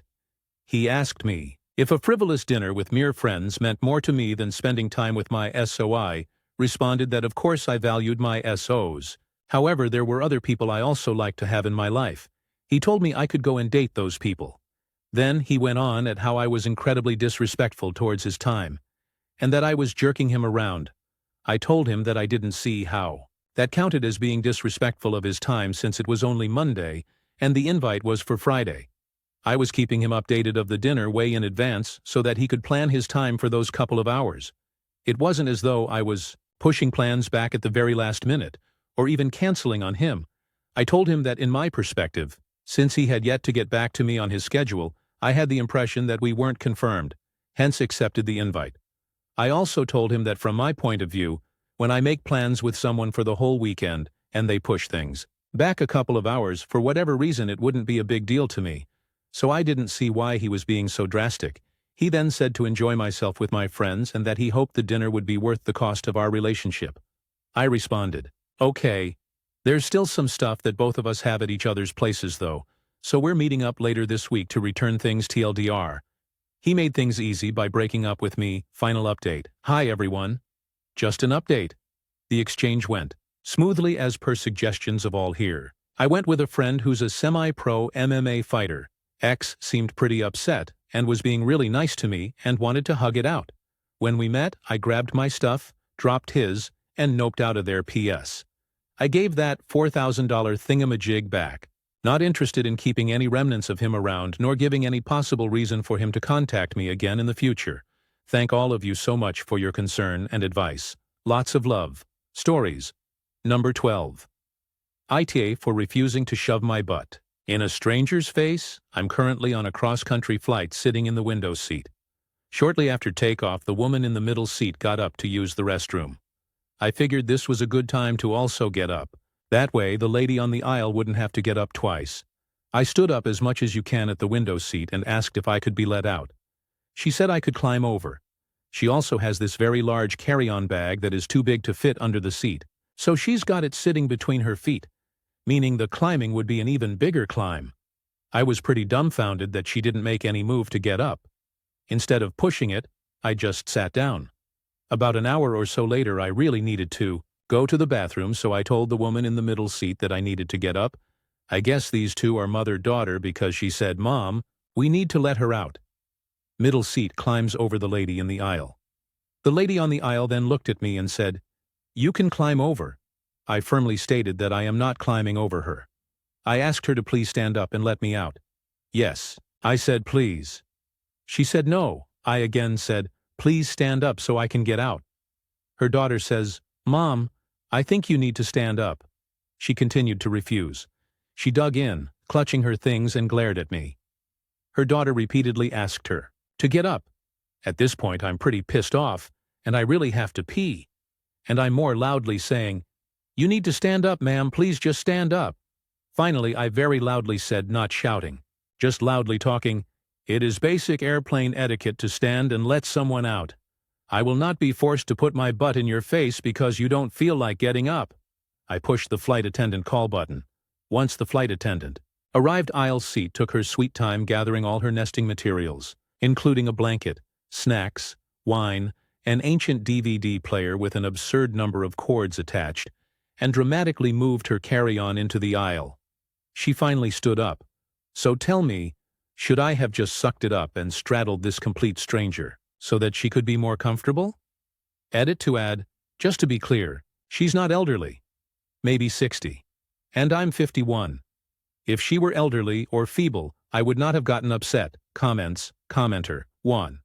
I would have shoved my butt in her face, got my feet caught in her stuff, stumbled, farted, and head off to pee. The return trip would be epic because I would be planning to stumble into her lap. Commenter 2. NTA. You asked politely. Multiple times. Then you tried a repetition of the etiquette for the hard of hearing and slow of courtesy. Only then did you call the attendant me. After her refusal, I'd have climbed over her, but I'd be awfully clumsy since I've had inner ear problems for absolute yonks. She'd probably be stepped on, have my butt in her face, and most of my weight on her armrest momentarily so I could balance and stand. Such stubbornness deserves a response. I'd eat every snack that might produce farts. Yes, I can be that immature. Commenter 3. NTA. But if she refused to get up and insist I climb over her things, I would have climbed over and kicked all her crap into the aisle on my way out. But pressing the button to let the flight attendant handle it was both appropriate and the more mature thing to do. Commenter 4. I would have pushed the flight attendant harder to move all that crap under her feet. It's supposed to fit under the seat for safety. If you do need to get to the aisle, I'm a prick. I would have palmed $20 or even $40 to make the rest of the flight miserable for the woman. Take all that stuff and cram it in the overhead bin 6 rows back so half the plane has to get off before she can get her junk. Stories number 13. Aita for refusing to work for the woman buying my grandma's flower shop after she trashed me behind my back. So my grandma is selling her flower shop. I am 24, work full-time and run the place since she's gotten remarried. The new buyer has already been a nightmare, and she doesn't even technically own it yet. For the past week, she's been blowing up my phone constantly asking me to do things for her even though she doesn't pay me. I even helped her set up her email. On top of that, she's having me and my grandma do business and tax paperwork that she is supposed to be doing herself. And here's the kicker. When my grandma was trying to get into some files, she accidentally clicked on the search history in her Gmail. It was full of straight ebony porn. I'm gay, so we know it's not me, and searches about the effects of all kinds of drugs. Real professional. Anyway, today my coworker had the buyer on speakerphone while she was making an arrangement, out of nowhere. She starts trash-talking me. She said I'm a terrible designer. Not all that I don't know anything. And she even called me a fker, lil shit, and a bast. She also said I wasn't going to be the store manager like she had previously promised, and that she was the boss. I grabbed the phone and told her, I heard every word you said, and I'm not happy.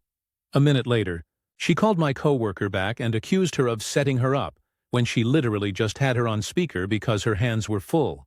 Then she came into the shop and said, we need to sort things out, you still have a job. I told her, there's no sorting it out.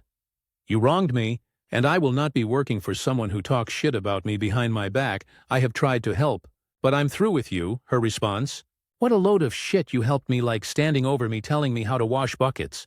Honey, I've been washing buckets since you were shutting in diapers. Stormed out and said, that's your words, not mine. To me saying I won't be working for you because unemployment IG? The thing that hurts the most is that my grandma is more worried about how she reacted than about how this woman was talking to me. She just wants to sell the shop and wash her hands of it, which I understand, I do, but that just leaves me left feeling disrespected and humiliated. Me and my coworker after this all happened cried together and hugged.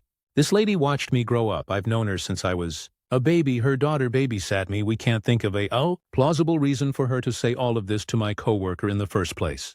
I'm very good at what I do. I have been running this store since Grandma has taken a step back since getting married. She was acting like everything was fine just yesterday, saying she loves my arrangements and how good this will be. So, Aita for saying I refuse to work for her after all this, and my last day will be when the keys are handed over. If it even makes it that far, edit. Thank you all so much for the kind words. It's really helped me get through this, I'm not going to lie. It's been bothering me all day. When it happened, all I saw was red and I was shaking. I'll make an updated post once things play out. In the process of possibly moving to a different state with my BF and other friend edit. 2. I'm not looking to buy the shop. I've thought in the past if I inherited the shop I would run it. But I have no desire to really own it. I don't want to be in this town forever as me and my BF are getting more serious and would like to be somewhere with more opportunity. It's a small town. Y'all, I'm not going to make it big, especially with a huge mortgage out on the place. First and foremost, I have been trained to think. Profit comments. Commenter 1 is this sale being handled by a business broker? If not, you need to contact one immediately. We have a way of controlling this behavior before the deal is closed to prevent these actions. Commenter 2, NTA. But as long as you're in an employment at will state, there's no reason to let her know ahead of time that you'll be discontinuing your work there. Don't jeopardize the sale for your grandmother. Reply. I also forgot to include both the buyer. Grandma are afraid they are going to back out. I'm also not sure if they've talked as grandma is taking care of my grandpa post-surgery. Commenter 3. The first thing to do is make sure that she's buying this outright, not on a contract. The way she's going, she's gonna run the business into the ground and won't be able to pay. Reply. Believe it's a cash deal for the building and everything inside is going to be a loan? Maybe vice versa. It hasn't been my business how they conduct it, but I really should find out and pay better attention. They do have a lawyer. They are going through reply, commenter, 3. I've seen way too many instances where people buy a business, can't run it, and ruin the reputation that it had and walk, leaving the former owner with nothing. I would hope that she either has cash for the business or a bank loan, and that way your grandmother won't get stuck if she runs it into the ground. Reply. She's a business lady through and through. I'm 89% sure it would not fall back on her in the slightest once it goes through. Thankfully, commenter 4. Go work for the competition with your experience. But don't let her or grandma know until after the papers are signed. Don't talk to her. She will misinterpret everything out of your mouth. Just ghost her. She's not paying you right? Help grandma, as long as she is paying you. But your experience is valuable to the competition. Go tell the competition that grandma is selling and I want some new space to grow and new challenges. Full stop. Reply. The competition closed down last month in town, but the town over delivers here. And she said, I saw their truck 3 times last week over here. That's gotta stop. How are we gonna stop the competition? Lol would definitely bother her if I worked for them, but yes, I did block that bitch on everything. She needed something earlier today. I told her nope. But later on in the day I sent it to grandma in case she's working on it at home. Stories number 14. Aita for telling my pregnant friend the father deserves to know. A close friend of almost 10 years. Informed me yesterday she is 7 weeks pregnant. I am beyond excited for her. I have a 3-month-old who she's been a wonderful aunt to, and I can see she'll be a wonderful mother. But admittedly I was confused as she had gotten out of her long-term relationship about 6 months ago. We tell each other pretty much everything. I knew she'd had a one-night stand, but that was 3.5 months ago, so the dates didn't add up. So, after being excited and gladly telling her I'll have so much stuff to give her that my daughter outgrows, I asked who the father was. Turns out it was her ex. They'd met up at a mutual friend's 30th birthday celebration. I didn't go as I had baby, and one thing led to another. She said it was a mistake, that she regretted days later, but this pregnancy was a welcomed surprise. I asked if she had told him yet. She said she doesn't plan to. I was a bit taken aback. They'd been together for 8 years and were truly wonderful together, even discussing starting a family. Things only got rough start of the year when his mother died, and he took on the role of looking after his father with early onset dementia. They ended up arguing a lot. She wanted the father to go into assisted living, but he wasn't ready for that yet. Ultimately, they decided to split. I told her he deserves to know. They had a long, loving history. And while not together anymore, he is a great guy who would be an amazing father, and she can bet he'd do anything for them. She got upset, saying it's her body, her choice. I said I agree that it's her body, and those decisions are always hers, but she's deciding to have this baby, and it takes 2 to make a child.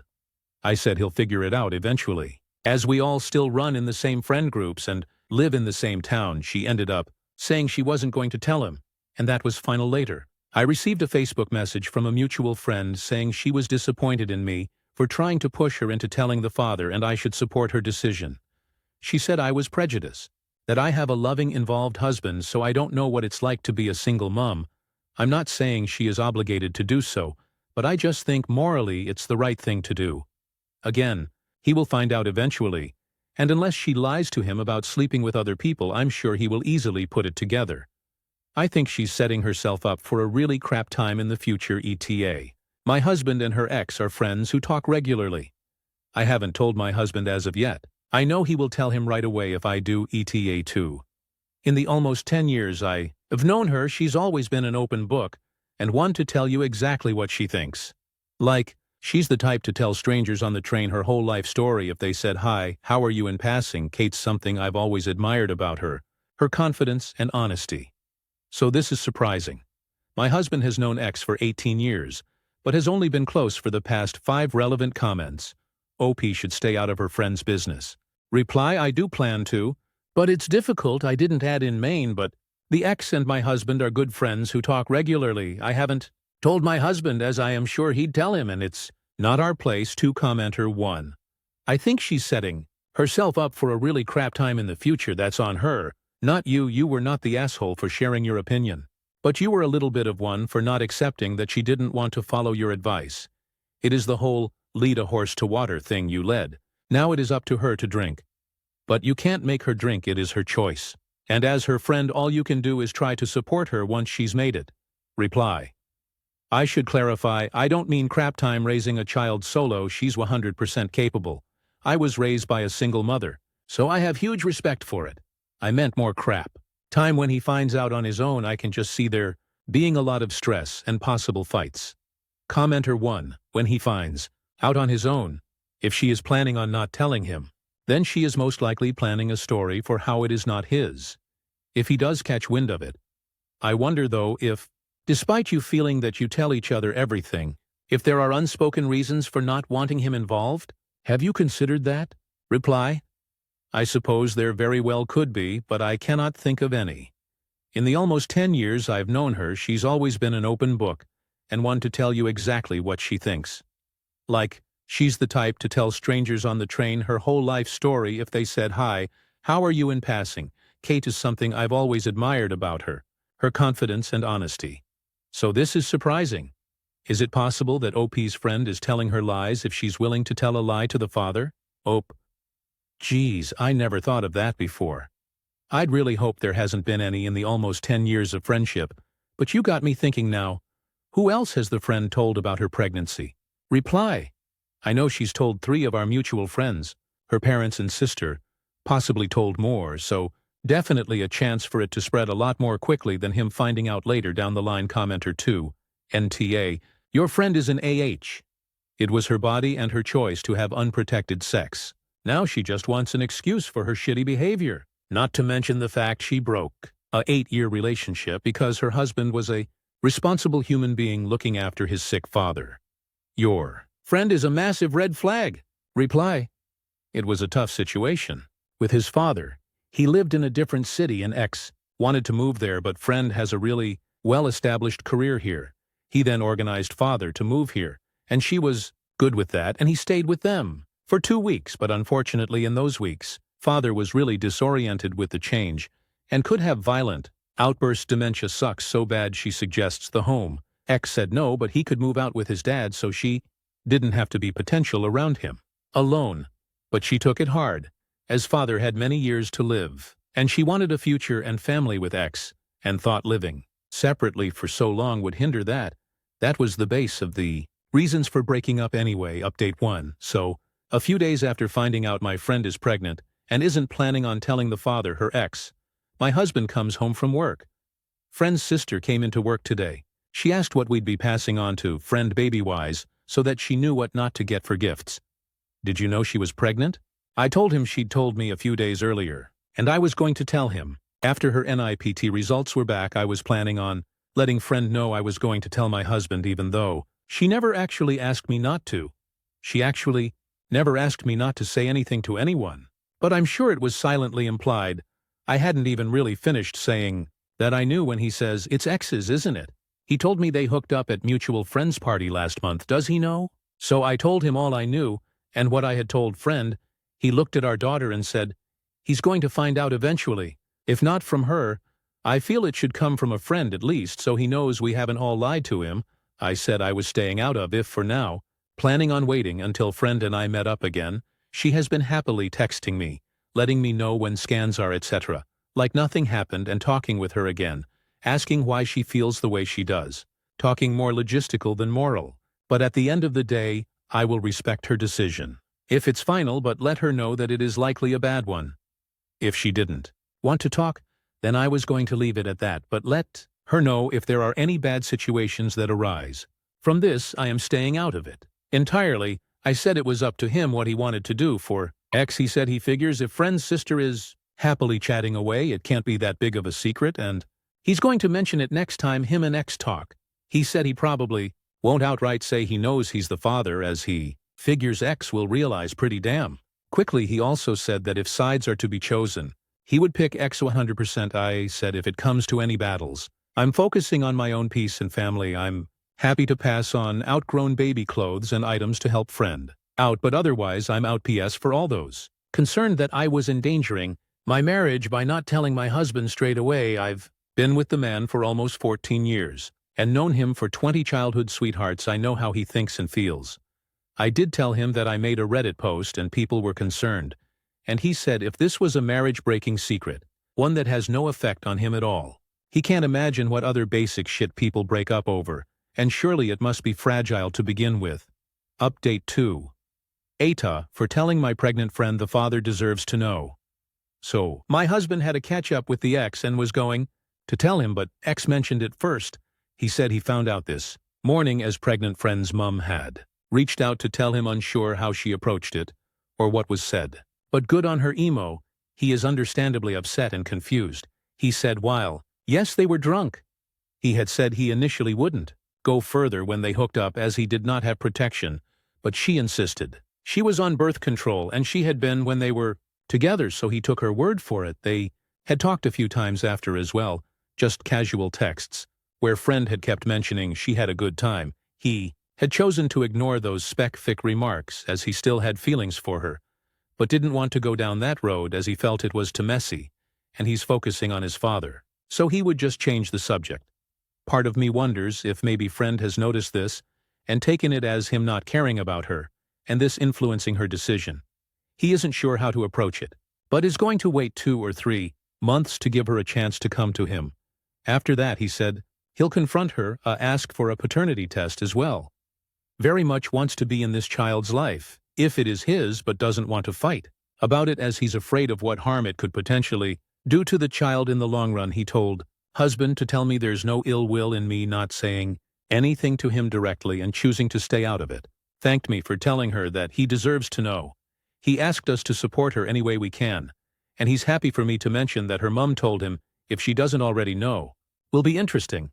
She texted me this morning with her NIPT results and wants to meet up to discuss organizing a gender reveal and baby shower.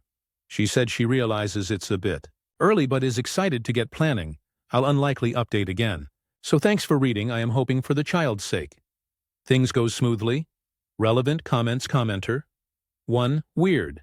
She lied to him in the first place and wants to continue the lie. I think she wanted to get pregnant and choose him as the father but doesn't want him to be a father. I suspect she is just a very selfish, self-centered person. I don't know any of these folks, but it's just a vibe I'm getting based on what OP has written. Reply.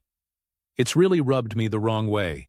It seems very out of character for her, as in all the years I've known her. She's always been so honest and open, at least. So I thought, was OOP's friend on birth control?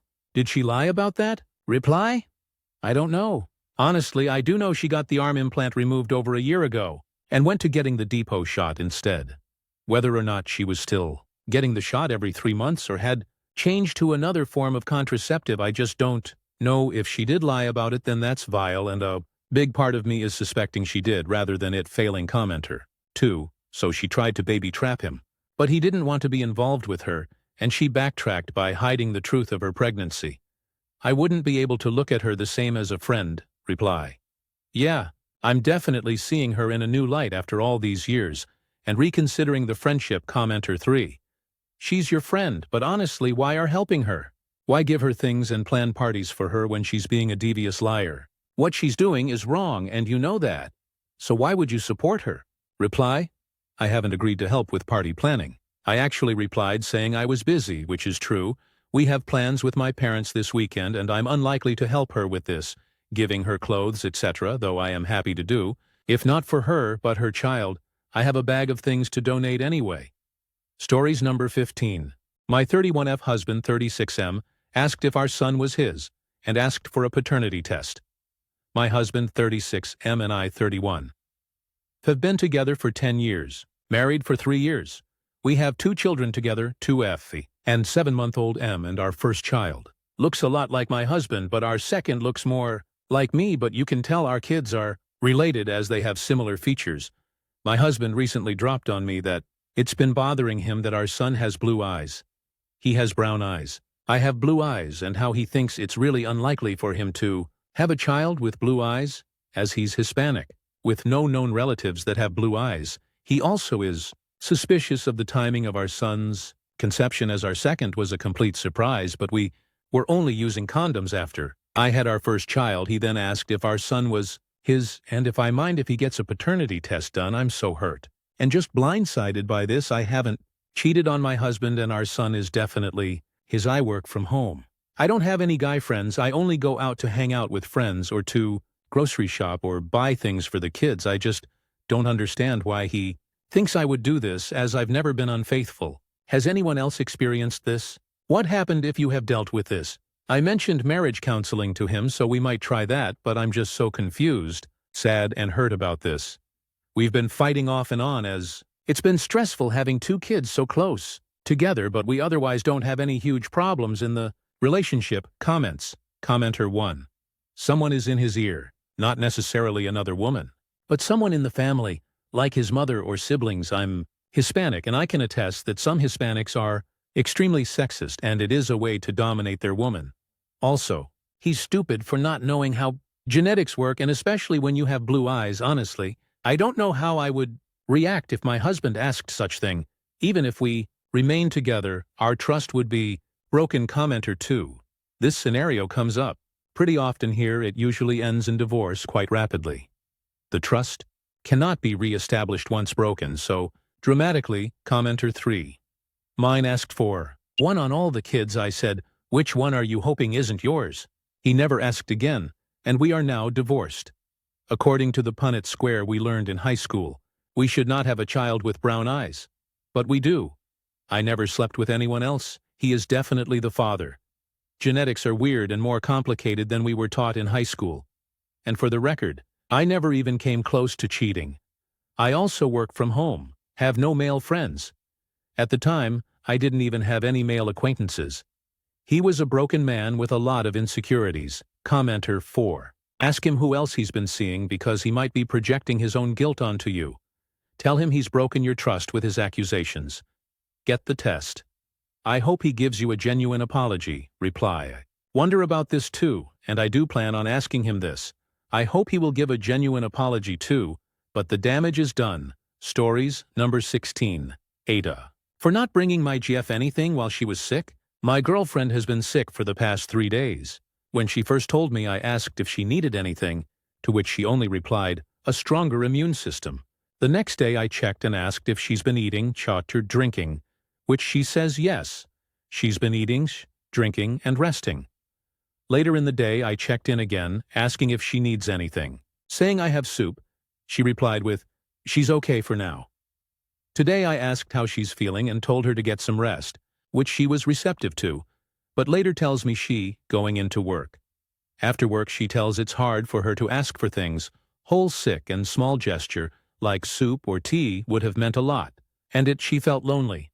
She didn't get that I would have brought something, but she explicitly told me she was okay and didn't say anything when I asked.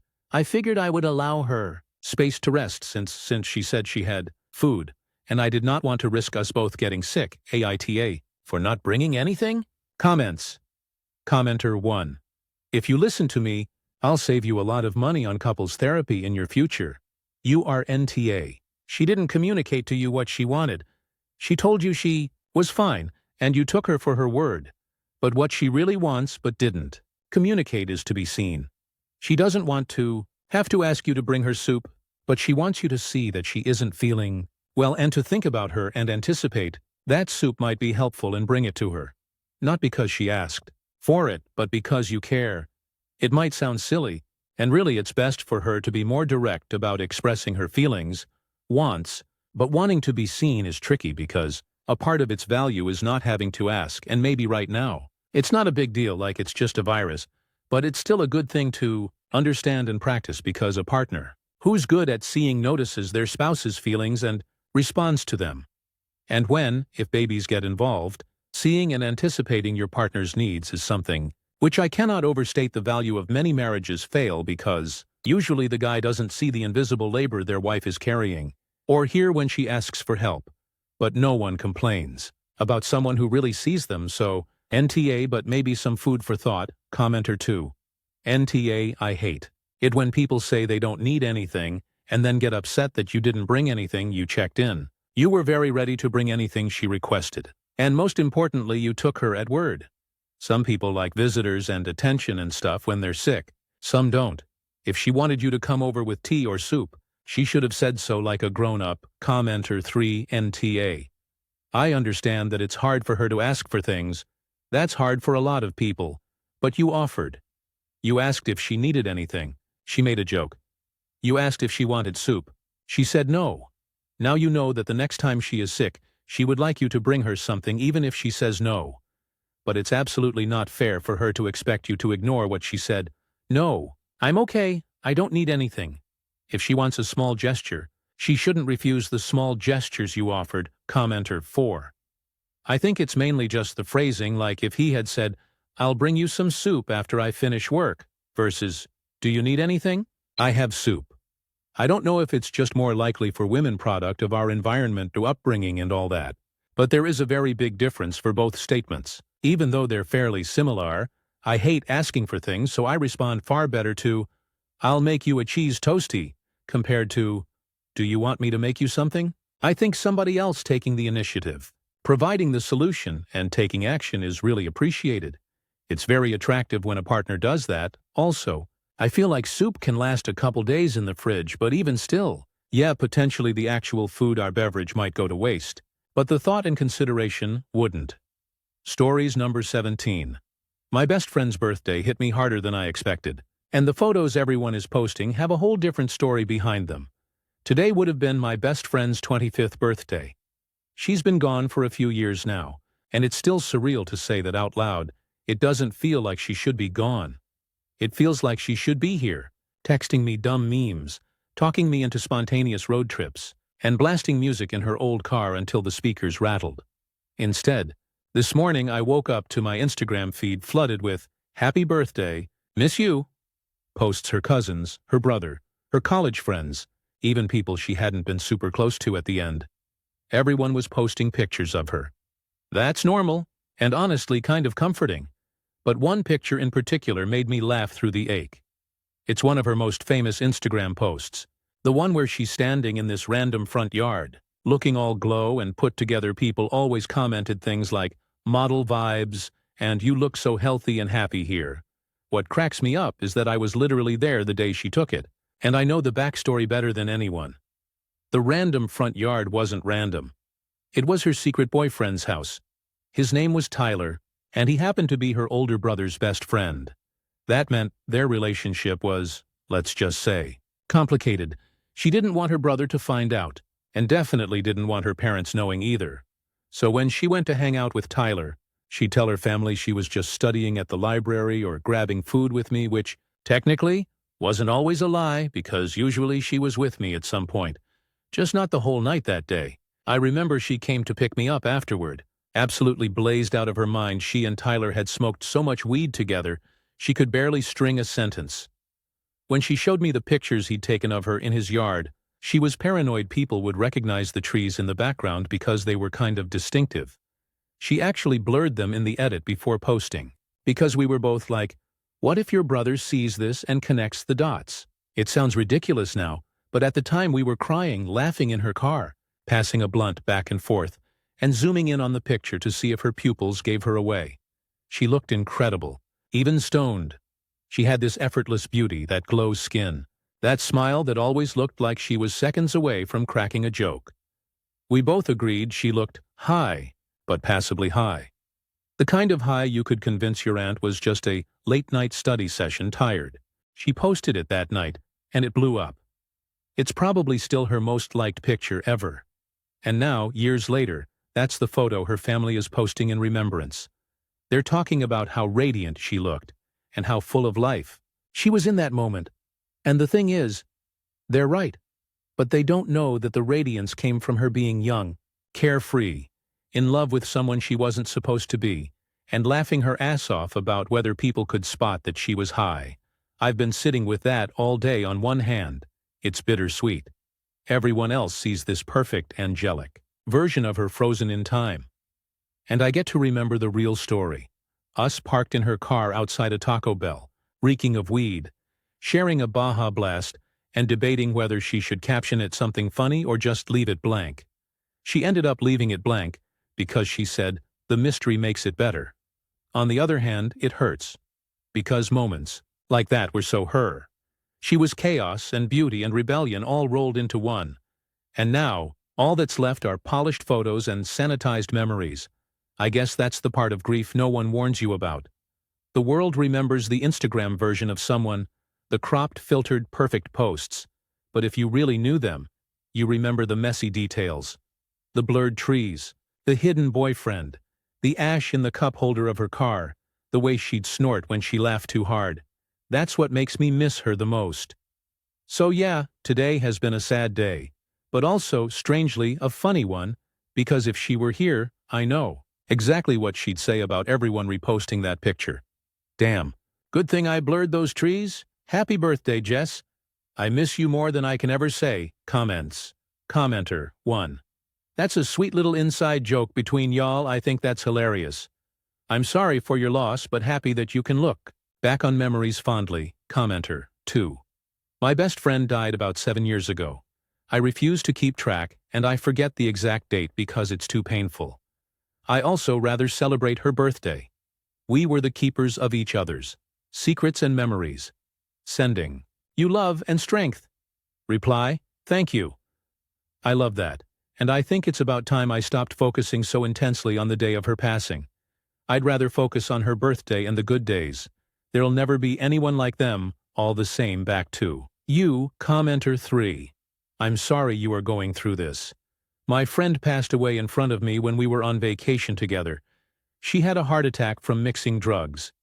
It has been 3 years since she passed, and I still think about her every day. I was watching a movie earlier, and I was wishing that she could be next to me because she would have loved watching it. Grief gets easier, but it never stops. I'm sending you hugs. Stay strong and take care of yourself. Reply, thank you. I'm so sorry for your loss as well.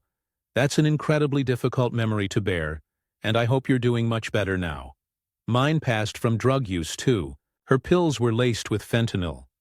I know how you feel. I wake up and think about her, and when I go to sleep, I remember her. It is easier as our lives grow around the grief, but never the same as it was. Sending love and strength to you. Commenter. For my cousin, he was a really big stoner, passed away August 21st of this year. He was my brother actually. Grew up together and smoked tons of weed. Good moments and stuff.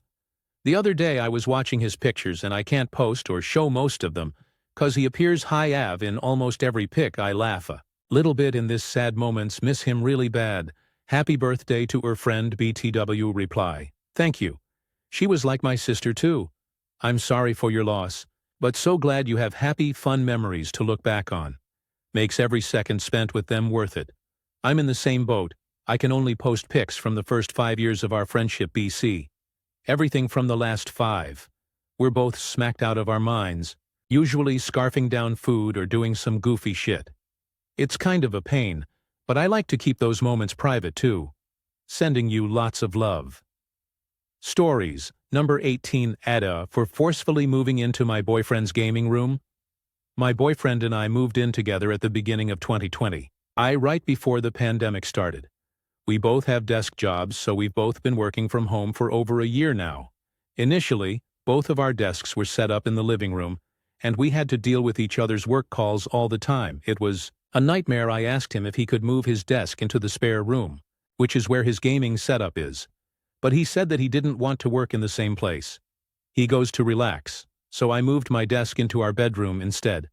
Ever since I moved into the bedroom, my boyfriend has become very particular about me being in the living room during work hours. He acts like it's his office. I ate my lunch in there a few times, but our lunch times are different, and he said that I was distracting him from work. So I started eating lunch in the bedroom instead. I've been doing this for about 10 months now. Last week, I tried to sit down and speak to him about how awful it is to spend 18 hours of my day in one room. He was sympathetic, but also told me that he couldn't do anything about it. I asked him again to move into the spare room, or at least let me eat lunch in the living room, and he refused to do either. So I asked him if we could maybe swap desks, seeing as I wouldn't have an issue with him eating lunch in the living room while I was working.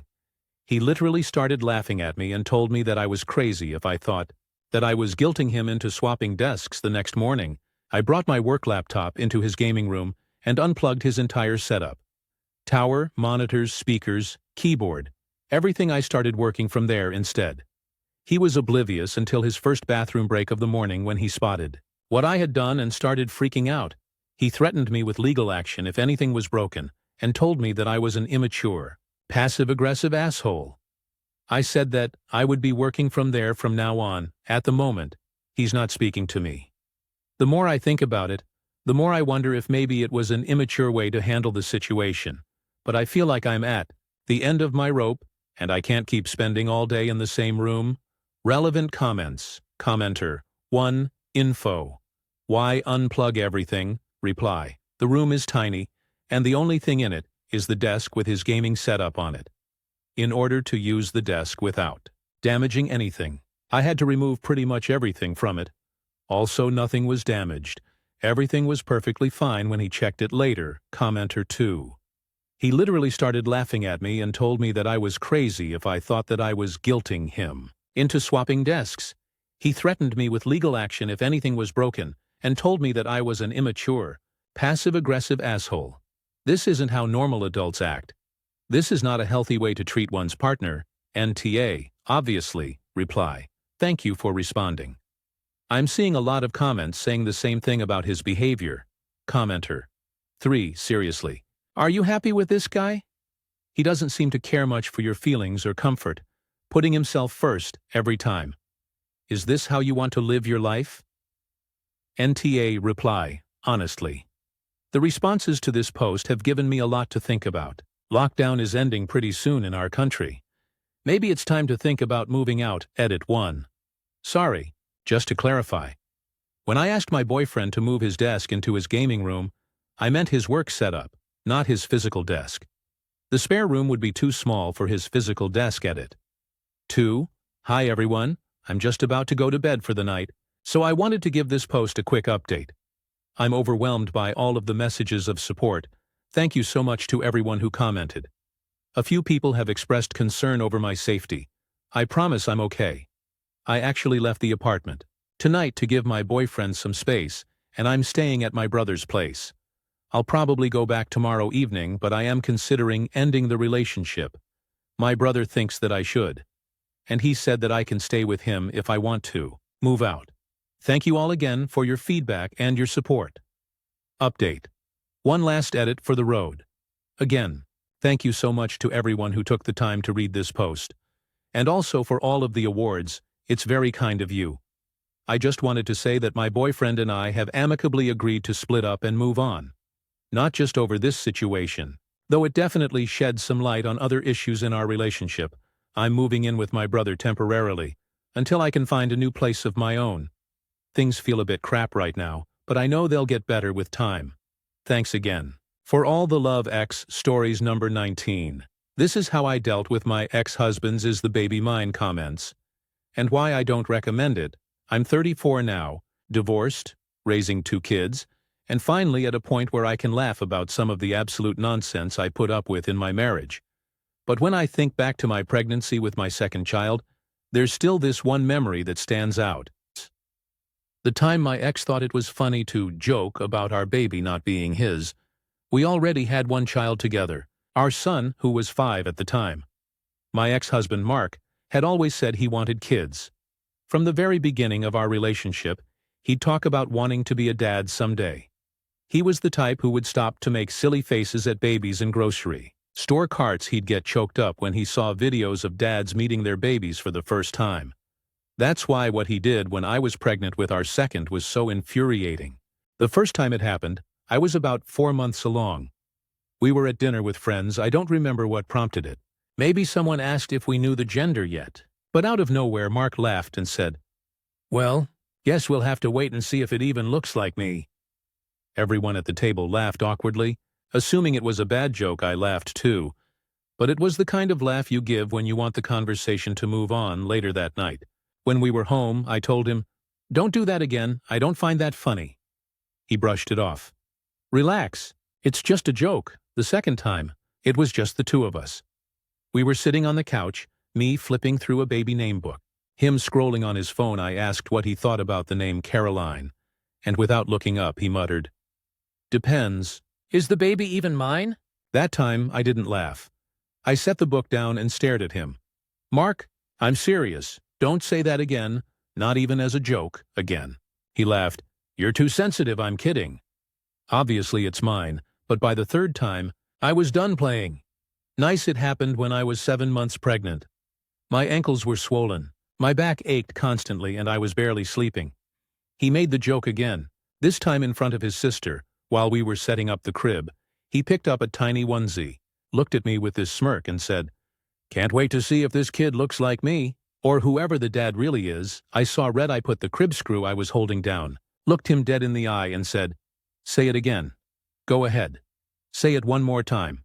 Because if you do, when they bring me that form at the hospital, the one with the blank line that says, 'Father,' I'll write unknown, try me, don't think I won't." The room went silent. His sister's jaw dropped. I wasn't bluffing. Either I had never cheated. There wasn't a shred of doubt about paternity. But I knew Mark well enough to know that if I actually went through with that, it would drive him insane. The man wanted his name on that birth certificate more than he wanted his own name on our marriage license. And I also knew it wasn't something you could just snap your fingers and fix in a day. If I didn't put his name down, he'd have to jump through legal hoops to get it added later, and it wouldn't be cheap or easy for the first time. He didn't laugh. He just stared at me. I didn't care what kind of trouble it might cause me. I didn't care what lectures my parents might give, or what drama it might stir up. I was that fed up. And here's the kicker. He never made that joke again. Not once. Fast forward. Yes, we ended up divorced. I'm sure no one is shocked. That wasn't the only red flag in our marriage. Not by a long shot. He had a knack for cutting me down with jokes, for poking at insecurities until I snapped. He never cheated, but he always wanted me to feel like I had to prove myself. Like my word wasn't good enough. My loyalty wasn't solid enough. My commitment wasn't real enough unless he kept testing me. That pregnancy showed me a lot about who he really was, and how little respect he had for me. Looking back, my reaction probably wasn't the healthiest way to deal with it. Matching someone's toxicity with my own version of crazy isn't exactly marriage counseling 101. But I was young, hormonal, exhausted, and tired of being laughed at when I tried to set boundaries. So yeah, I went nuclear. Would I recommend other women do the same? No, absolutely not. It's messy, it's extreme, and it could have blown up in my face legally, but in that moment it gave me a sense of power I hadn't felt in a long time. Do I regret it? Honestly, not really. Because for once, he took me seriously, and maybe that says everything you need to know about why we didn't make it update. How things actually went after the unknown father threat. So I didn't expect my little rant about threatening to put unknown on the birth certificate to blow up like it did. Reading all the responses was honestly surreal. Some people said I was a legend, others said I was unhinged, and a whole lot of people just said, "Girl, why were you even married to him in the first place?" Which, fair hindsight, is 2020 anyway. A bunch of people asked what happened after that moment. So here's the longer update. After I dropped the "say it again, and I'll leave your name off the paperwork" bomb, Mark didn't joke about paternity again. Not once. That alone should have felt like a win. But honestly, it didn't. It felt more like I'd scared him into shutting up rather than him realizing how damaging those jokes were. He never apologized, never said, "Hey, I didn't realize how much that hurt you. I'll stop." He just went quiet about it. Like if we didn't speak of it again, it never happened. His sister, though, oh boy, she called me the next day and told me she thought I was being dramatic and cruel. She said Mark was just trying to lighten the mood while we were setting up the nursery, and that threatening to erase him from his kid's birth certificate was beyond evil. I asked her if she thought it was funny to constantly question the fidelity of your very pregnant wife, and she went silent. Never heard another word about it from her. The pregnancy continued, and I won't lie. Things between us got colder. I was tired, swollen, hormonal, and just done with the constant power struggles. Mark, on the other hand, seemed to double down on being the fun one. He'd tell people at work or in his friend group stories about how I was crazy pregnant or how I bit his head off over nothing. When I'd confront him, he'd say, "I'm just kidding. People know I don't mean it, but then our daughter Emma was born. And let me tell you." Mark cried when he held her. Sobbed. I thought for a brief moment that maybe everything would reset. Maybe fatherhood would ground him, mature him, make him realize how serious life actually was for a while. It seemed like it might. He was present in the hospital. He changed diapers. He even made late-night bottle runs. But then about 2 weeks in, when the adrenaline wore off, the cracks showed again. He'd complain that I was hovering when I'd check how he was holding the baby. He'd roll his eyes when I asked him to wash his hands before touching her after being outside one night. At 3 a.m., Emma wouldn't stop crying, and he muttered, "Maybe she's not even mine, that would explain it." That was the moment I knew it wasn't a one-off joke. That suspicion, fake or not, lived somewhere inside him. He didn't trust me fully, and he liked keeping me on edge. I didn't actually put unknown on the birth certificate. His name is there, but I did make him sweat a little when the nurse brought the paperwork in. I looked him dead in the eye, pen hovering over the line, and whispered, "Don't forget how close I was." He went pale, then plastered on a smile for the nurse. After that, things just deteriorated. The postpartum period was brutal. I was dealing with sleepless nights, physical recovery, and trying to keep a 5-year-old happy and secure. Meanwhile, Mark was working longer hours, but not necessarily because he had to.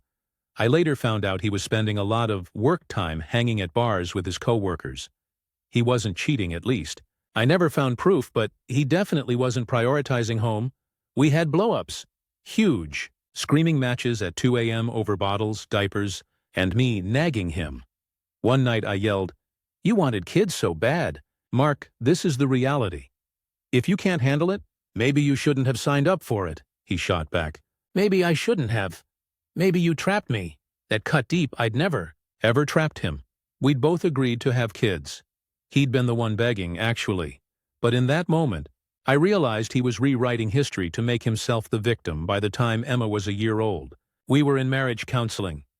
It didn't help much. Mark would sit there, arms crossed, telling the therapist that I was crazy and controlling. I'd sit there trying not to cry as I explained that all I wanted was respect. Not even grand gestures, just basic foundational respect. Eventually, the counselor pulled me aside privately and asked, "Do you want to keep fighting for this marriage, or do you want permission to walk away?" That hit me like a ton of bricks. We limped along another year. Then one night, after a stupid argument about bills, Mark said, "You know what? Maybe I should get a DNA test for Emma, just to be sure." That was it. The straw, the nail. The line in the sand. I filed for divorce 3 weeks later. The process was ugly, as divorces usually are, but I don't regret it. He tried to play the poor me card with our families, spinning stories about how I was unstable, but people who knew us closely saw through it. My dad, who used to tell me to stick it out, actually said to me during the separation, "You deserve better than someone who treats fatherhood like a punchline." Mark has visitation rights. He sees the kids every other weekend. To his credit, he loves them and they adore him. But I'm glad I don't have to share a roof with him anymore. As for me, I've healed a lot since then. Therapy helped. Raising 2 kids on my own hasn't been easy. But the peace of not being constantly second-guessed, belittled, or joked into madness is priceless. Sometimes, when I'm filling out school forms or medical paperwork, I look at the father line and remember how close I was to leaving it blank. And while I didn't actually do it, I know that in some way, that moment gave me the clarity I needed, because in that hospital room, with that pen hovering, I realized, if the only way to make your husband take you seriously is to threaten him with erasure, then maybe the marriage is already dead. Final update. Where things stand now, years later. It's been a few years since I wrote about the unknown father threat, and the collapse of my marriage to Mark. Life looks very different now, and I thought it might be helpful, or at least bring closure, to share how things have played out. Co-parenting with Mark. And I divorced when Emma was still a toddler. She's in kindergarten now, and my older son, Ryan, is 9. Time really does fly in that weird way where you blink, and suddenly the baby you rocked at 3 a.m. is asking you to buy glitter glue for a school project. Co-parenting has been a mixed bag. Mark loves the kids, and they love him, which I'll never take away from him. He's fun dad. Ice cream on Fridays, spontaneous movie nights, and way fewer rules than I keep at my house. The kids eat it up, of course. But when it comes to responsibility, still shaky. He's gotten better about showing up on time, but he's missed his share of pickups. He'll tell me he lost track of time, or that traffic was brutal. The kids are starting to notice. Ryan asked me once why Dad is always late. I just told him. Sometimes grown-ups struggle with time management. I don't badmouth Mark in front of them, but I also won't lie to cover for him. He's never again made a comment about, "Are the kids mine?" At least not to my face. I think he knows that bridge is burned. But I also think deep down, he regrets ever playing that card. Because now every time he sees my parents or my siblings, he's overly polite, like he's trying to re-earn points he knows he lost. My healing journey. Those early years after divorce were rough. I'd be lying if I said I didn't. Sometimes lie awake at night wondering if I'd made a mistake. If maybe I should have stayed for the kids. But every time I picture the version of me who kept swallowing disrespect, I realize I made the right call. Therapy was huge. My therapist helped me see that Mark's constant jokes about fidelity weren't just jokes. They were micro-attacks on my trust and sanity. She also helped me unpack why I tolerated it, for as long as I did. Turns out when you grow up watching your mom silently shoulder your dad's sarcasm and mood swings, you mistake endurance for strength. These days, I feel lighter. I actually laugh more. Real laughter, not that tight. I'm trying not to cry. Laugh I used to use with Mark. The kid's Ryan is whip-smart and protective of his little sister. He'll tell Emma stories about when she was a baby and he helped Mom rock her. He remembers more than I thought he would from those early chaotic days. Emma is pure sunshine, with a little streak of sass. She definitely got that from me. Sometimes she'll crawl into my bed and ask me, "Mom, were you happy when I was a baby?" And I tell her, "Yes, because I had you. Even when life was hard, you made me happy." I don't think she'll ever know how close her dad came to not being listed on that birth certificate, unless she stumbles on this post years from now. But that's not a story I need her to carry. Mark now. From what I can tell, Mark hasn't changed all that much. He dates, but nothing serious has stuck. He still posts pictures of the kids like they're his whole world, which they are, but I sometimes wonder if part of it is performance. He likes being seen as a good dad. He's cordial to me now. We communicate mostly through text and keep things businesslike. Sometimes he'll send me a meme or a funny TikTok, like he's trying to remind me we used to laugh together. I usually just leave it on read my life now. Here's the part I didn't expect. I fell in love again. It wasn't planned, it wasn't on my radar, and it definitely wasn't fast. But 2 years ago, I met someone, his name is Daniel, through work. He's steady, kind, and most importantly, he respects me in ways I didn't even know I was missing. He doesn't compete with Mark for the dad role. He just shows up consistently, which the kids appreciate more than they realize. Ryan asked him once if he was his stepdad now, and Daniel just smiled and said, "I'm your mom's boyfriend, and I'm someone who cares about you. That's what matters. Do I see marriage again someday? Maybe. But I don't feel the rush this time. I know what it feels like to ignore red flags, and I refuse to do that again." The reflection. Looking back, I don't regret threatening to write unknown on that birth certificate. Do I recommend it as a strategy? No, but in that moment it forced me to confront the truth. I was in a marriage where my loyalty was being mocked, not cherished. If I hadn't said it, maybe I would have endured another 5 or 10 years of digs and suspicion. Maybe I'd still be in that cycle, apologizing for things I didn't do, begging for basic trust. Instead, that one threat lit the fuse that eventually blew the whole thing up. And as painful as it was, that explosion cleared the path for a better life. Now, years later, I can say I'm genuinely at peace. I love my kids fiercely. I like the person I've become. And for the first time in a long time, I feel hopeful about the future. And if anyone reading this is with someone who uses jokes as weapons, let me just say this. You don't have to wait until you're hovering a pen over a blank line in a hospital room to know your worth. Stories number 20. Aita. For telling my dad that I won't come to his house anymore because of his new relationship. 21F lived a good life growing up. My parents were college sweethearts who got together during their sophomore year of university, married at 23, and birthed me at 25. My dad was a financial analyst who worked 50 hours, and my mom was a nurse who worked 36 hours, as she worked multiple 12-hour shifts a week.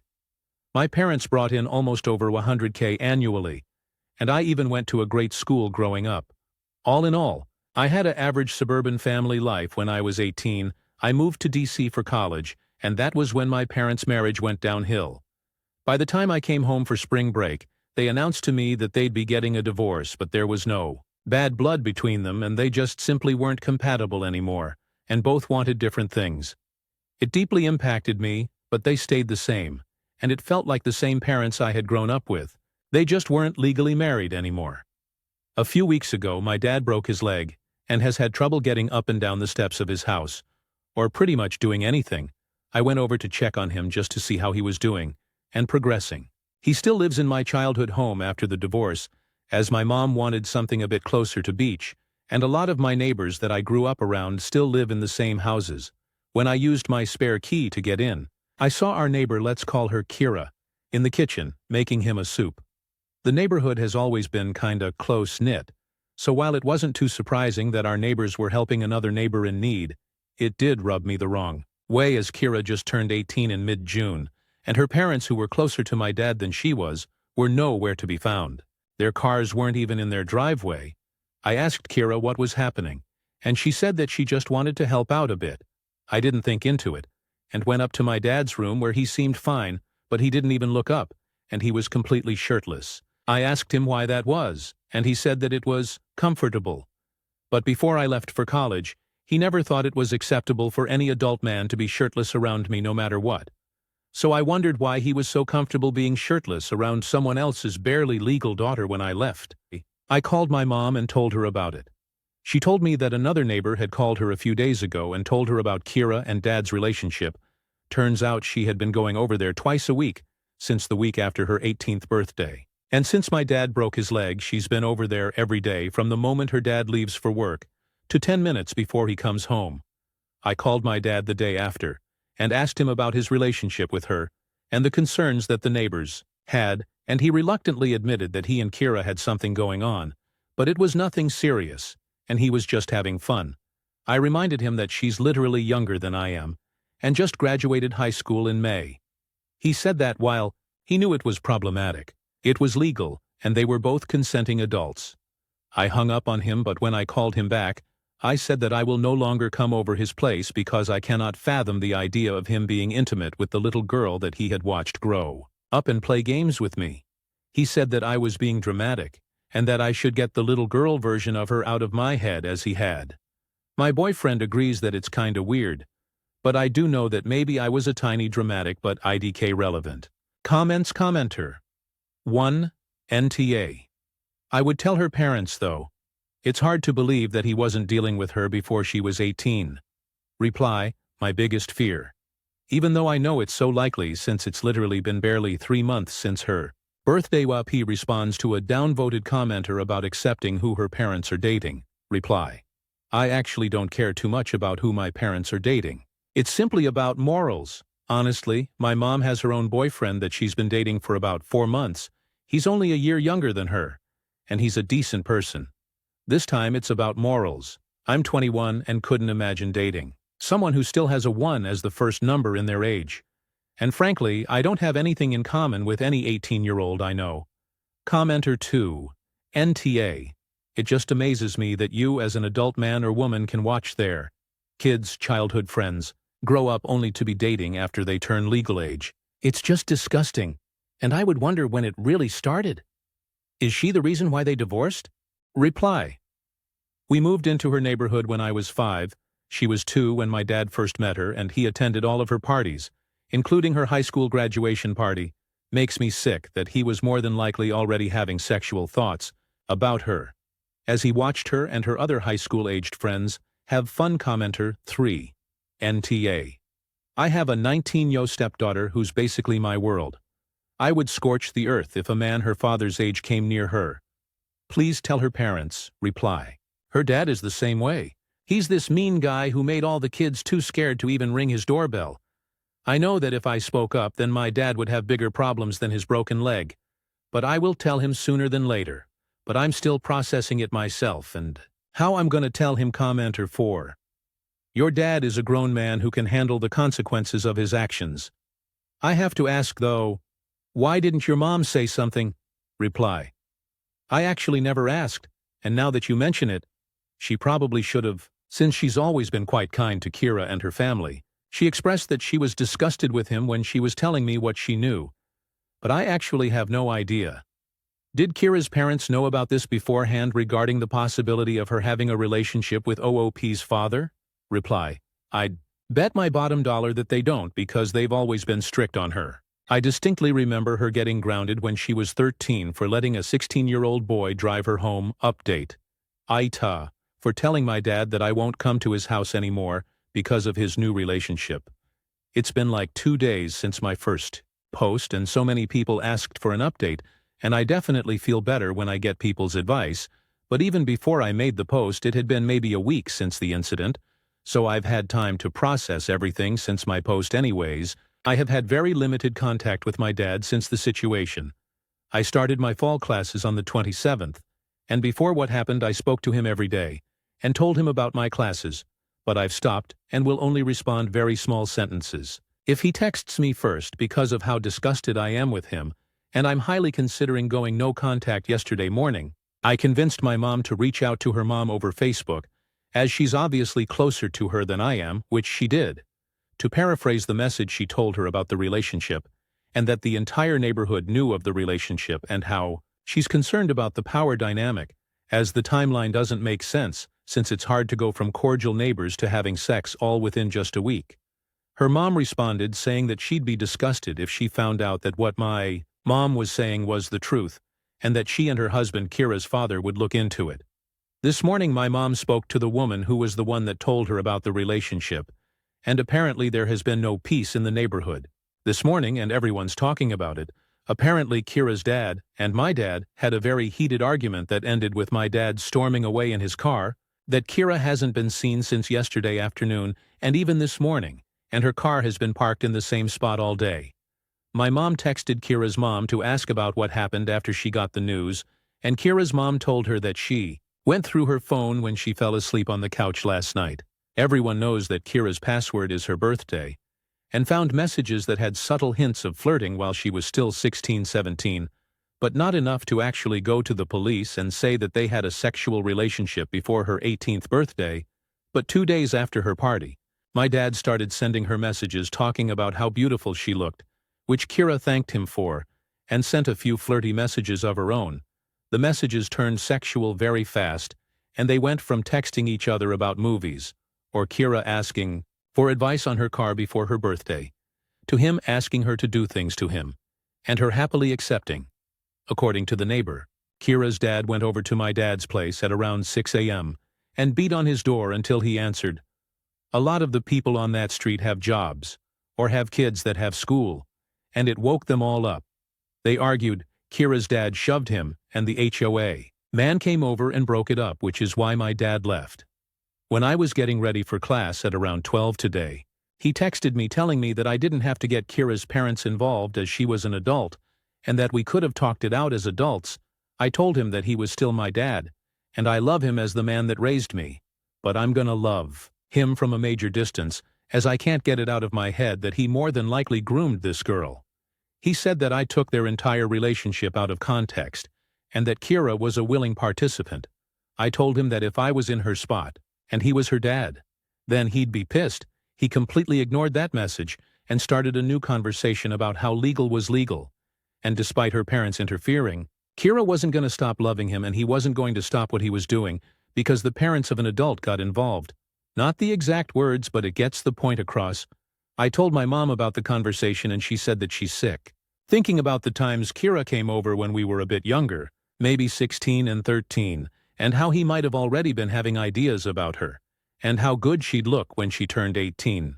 I don't know when I'll stop looking at my dad as a predator, as I know how much I love the comfortable father-a-daughter relationship we had, but I won't allow him to normalize what he's doing, and can't bring myself to even ask him what he's going to eat for dinner. Once again, thanks for the advice, guys. And as her parents are just finding out, I'll probably have more updates. Depending on what happens, relevant comments OP on cutting her losses and loving her dad. That was enough to ignore the red flags. Reply. You're completely right. I don't think my love for him is enough to look past what he's done.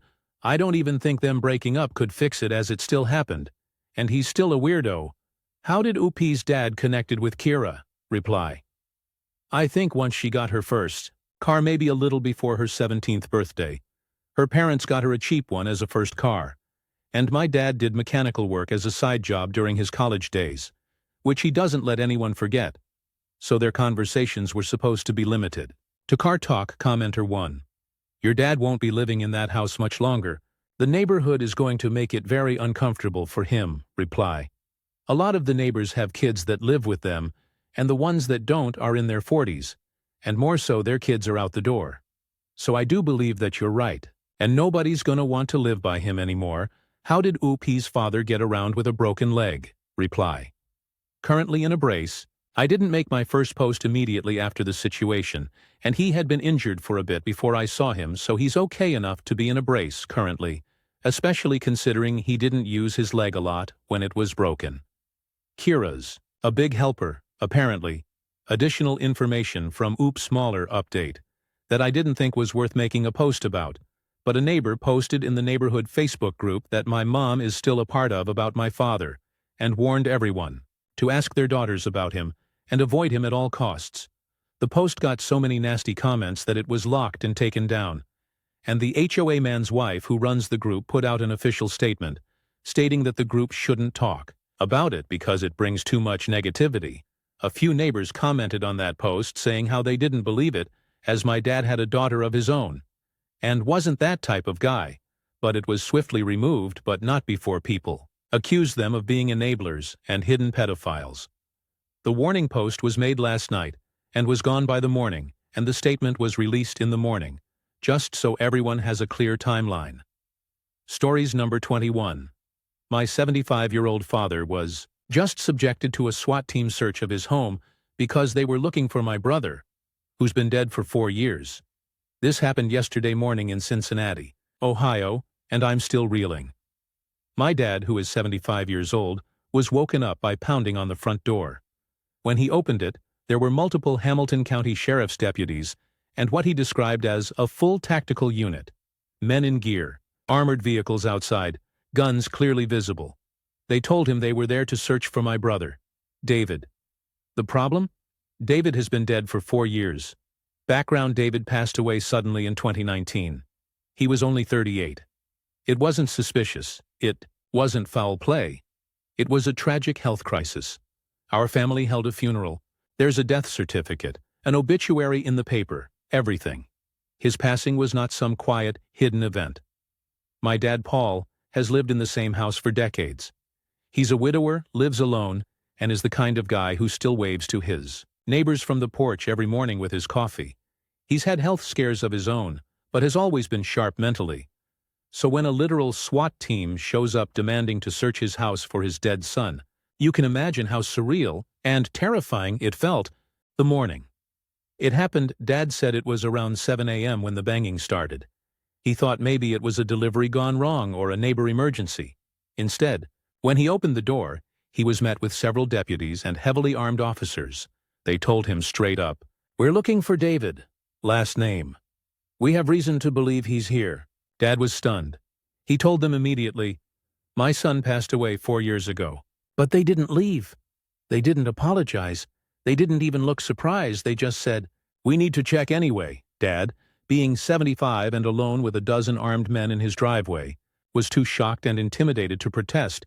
He said he didn't think he had a choice. So he stepped aside and let them in. They went through his house, his garage, even parts of the backyard. All while my dad sat in the living room, heart racing, watching strangers in tactical gear rifle through the home he's lived in for over 40 years. The aftermath. When it was over, one of the deputies mentioned something about David having an outstanding warrant. Dad, still trying to process, asked how that could be possible if David was deceased. The deputy just kind of shrugged and repeated that there was a warrant in the system. No apology, no acknowledgement of their mistake. Nothing. When Dad called me afterward, his voice was shaky. He kept saying, "They thought he was alive. They thought David was alive." He also admitted that he didn't ask for a warrant because he was too rattled by the sight of so many armed officers. He just let them in. My thoughts, I can't stop thinking about it. How does something like this even happen? Don't law enforcement databases get updated with death records? Shouldn't they have done a basic check before sending a SWAT team to a senior citizen's home? The fact that they rolled up with full tactical gear to look for someone who, even if alive, would have been in his 40s, and certainly not some violent fugitive, feels extreme. My dad doesn't even know how long they were there, he said. It felt like forever but was probably under an hour. What bothers me most, they had no warrant, or at least never showed one. They intimidated an elderly man into consenting to a search.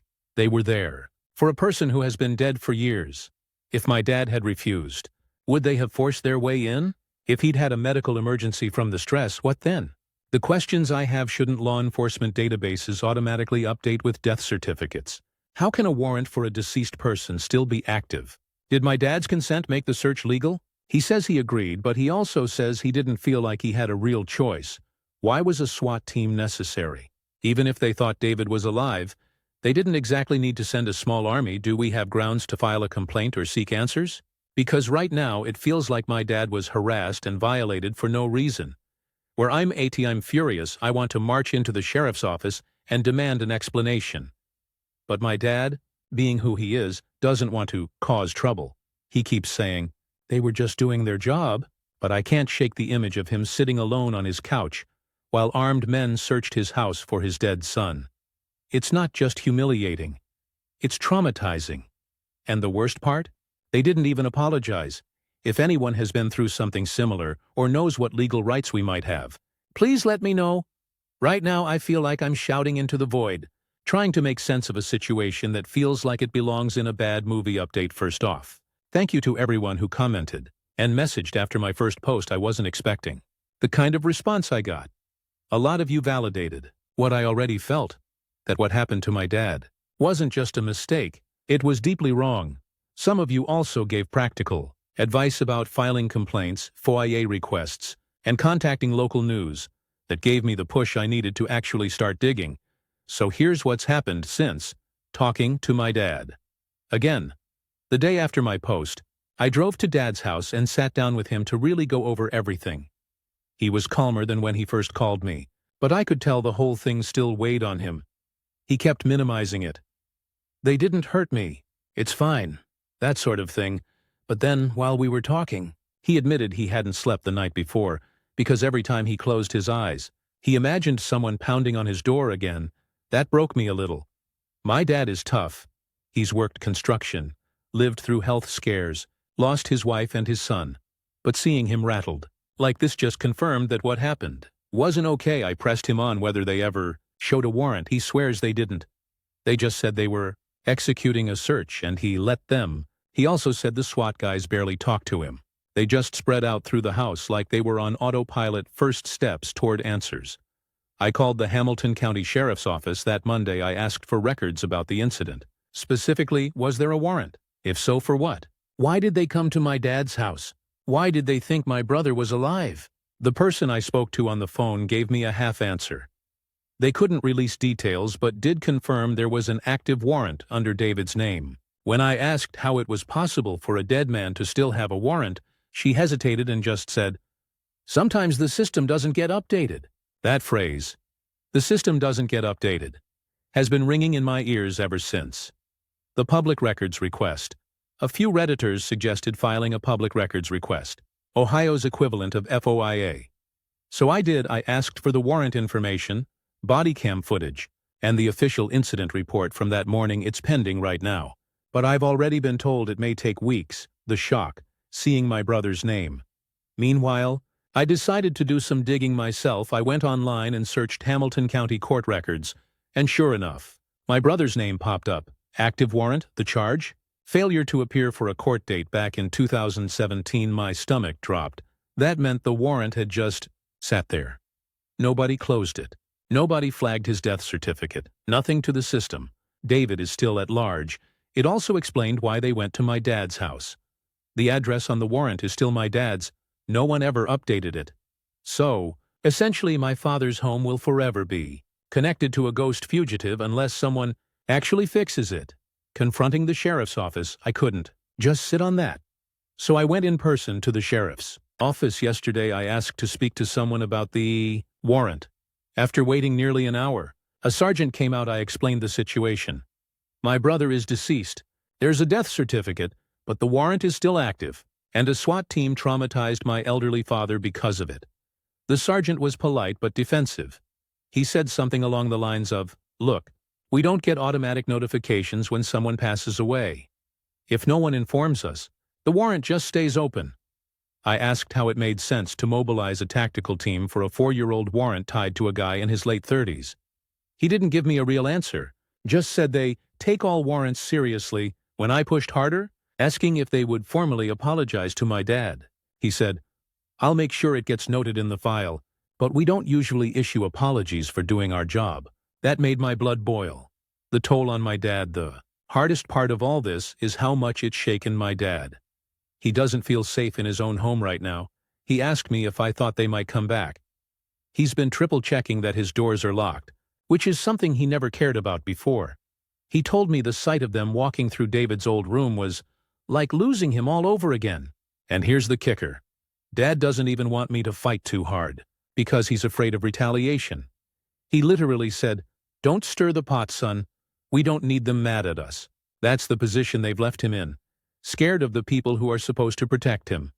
Next steps. Here's what I'm planning. Wait for the records request to come back, file a formal complaint with the sheriff's office anyway. Regardless of my dad's hesitations, reach out to local news. A few people suggested this, and honestly, I think they're right. This isn't just about my dad. How many other families have gone through something like this? Get an attorney's advice. Even if we don't sue, I want to know what legal grounds exist. Final thought for now. What scares me most is how fragile the whole system seems. One clerical failure, one missed update, and suddenly my elderly dad is staring down the barrels of guns in his own living room. If this can happen to us, it can happen to anyone. I'll update again once I have the records back, but for now, we're just trying to keep my dad calm and remind him he's not alone in this final update. It's been a few weeks since my last post, and I promised I'd come back once I had the records and knew more. A lot has happened, and I'll be honest, it's been both validating and exhausting. The records came back. The public records request finally went through. I got a thick packet with the incident report, the warrant paperwork, and body cam footage. The report confirmed what I suspected. My brother David's warrant for failure to appear had never been cleared after his death. The last activity on it was dated 2017. Since then, nothing. His death certificate was filed with the state, but the county sheriff's system never updated. So to their database, David was alive and dodging court. The incident report itself was one page of copy-paste boilerplate. It just said, "Warrant service attempted, subject not located." No mention that my dad told them David was deceased. No acknowledgement that they were in the wrong house for a dead man. The body cam footage, that was tough to watch. It showed 6 or 7 heavily armed officers walking through my dad's house like it was a raid scene in a movie. Dad standing there in his slippers, shaking, trying to explain through the shock. "He died 4 years ago. My son is gone." One of the deputies even said, flat as a board, "That's not what our system says, sir." And then they just kept going. I don't think I'll ever forget seeing my dad's face on that footage. Meeting with the sheriff's office, armed with the records. I scheduled a sit-down with the sheriff's office. I brought my dad's death certificate, the warrant copy, and the body cam timestamps. The meeting was tense.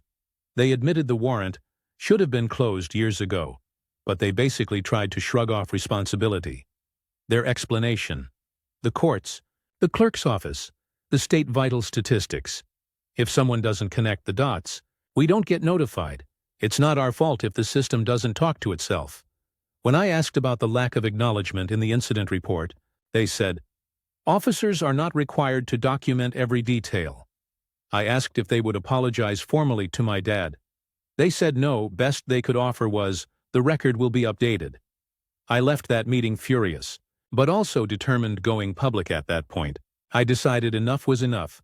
I reached out to a local news station, and they actually bit. They came out, interviewed my dad, and did a short segment about dead man with active warrant leads to SWAT raid on grieving family. Seeing my dad on the 6 o'clock news, telling the world, "I lost my son once, and they made me lose him again," was both heartbreaking and empowering. The station's legal analyst even commented on air that, while the sheriff's office may have technically followed protocol, the failure to update the system is a systemic issue that endangers real people. After the segment aired, the sheriff's office suddenly called me back this time. The tone was very different.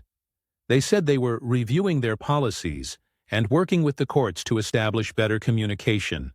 It was classic PR damage control, but hey, at least it put pressure on them. The aftermath. The good. My brother's warrant was officially cleared. His name no longer shows as wanted. My dad feels a little better now that people outside the family know what happened. The news story made him feel less invisible. A couple of neighbors actually stopped by after seeing the piece and offered support, which meant the world to him. The bad, Dad still jumps every time he hears a knock at the door. That trust doesn't come back overnight. He refuses to watch the body cam footage again. He told me he wants to remember David as he was, not as a ghost they came hunting. The sheriff's office never gave a direct apology. They just regretted the distress caused. What I learned. The system is only as good as the paperwork behind it. One unchecked box, one outdated entry, and suddenly you're living a nightmare. Consent isn't always real consent. My dad allowed them to search, but what choice did he have with a SWAT team in his driveway? He was scared and cornered. That shouldn't count as voluntary. Don't stay silent. If we hadn't pushed, filed records requests and gone public, my dad would still be living in fear of them showing up again. Closing. This dad asked me to stop pursuing this legally. He doesn't want to spend the rest of his life fighting lawsuits or dragging this out in court, and I respect that he's 75. He deserves peace, so this is where I'll leave it. My brother's name is cleared. My dad has at least some closure, and I've learned firsthand that sometimes the only way to make change is to shine a light on the cracks, even if the people in power don't want you to. Thanks to everyone who read, commented, and messaged me through this. You helped me see we weren't crazy for feeling wronged, and you gave me the tools to actually fight back.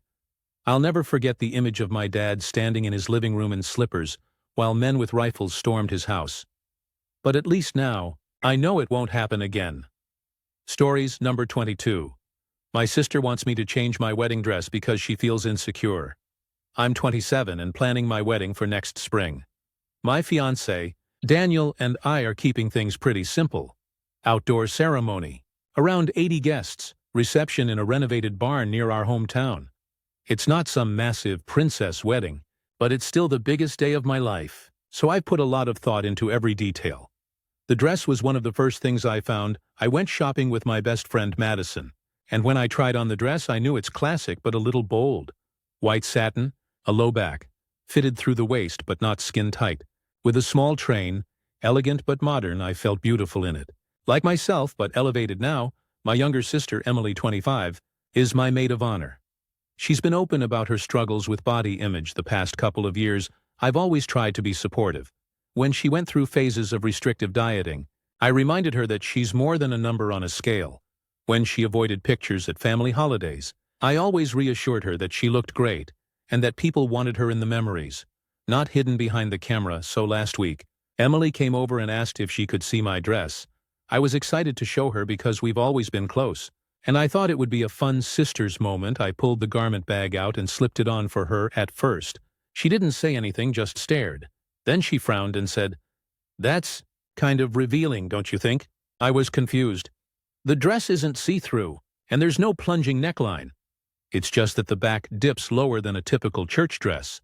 I laughed and said, "Well, it's my wedding day. I want to feel amazing." Her face tightened.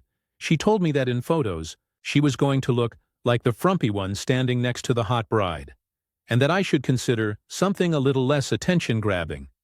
I honestly thought she was joking at first, but she was serious. She said she didn't want to spend the entire wedding being compared to me in a dress that puts everything on display. I told her gently that the wedding dress isn't about her. It's about me. It's the one outfit in life that's supposed to make you feel special. Emily started crying, saying I was prioritizing my vanity over her feelings. The conversation ended with her saying she might not even want to be in the bridal party if I insist on wearing that dress. After she left, I called Daniel. He was firmly on my side. His words were, "Babe, it's your dress. She'll either come around or she won't. But don't change something so important just to avoid drama." Then my mom weighed in. She said Emily was being dramatic but also told me it might not be worth the family tension. Her exact words were, Isn't peace more important than a low back on a dress? But the thing is, it's not about the back of the dress. If I change it now, I'm teaching Emily that her insecurities should dictate my choices. Even on a day that isn't about her, I've bent over backwards to support her self-esteem in everyday life. But this is my wedding. And for the record, Emily isn't some outcast. She's gorgeous, she has curly brown hair everyone compliments. She's athletic, she used to run track, and she looks fantastic in dresses when she lets herself wear them. The problem is in her head, not on her body. Since then, she's been sending me texts like, "I just don't think I can stand there next to you if you're flaunting yourself like that." And, "Don't say I didn't warn you when people talk, I feel stuck on one hand. I don't want to lose my maid of honor over a dress.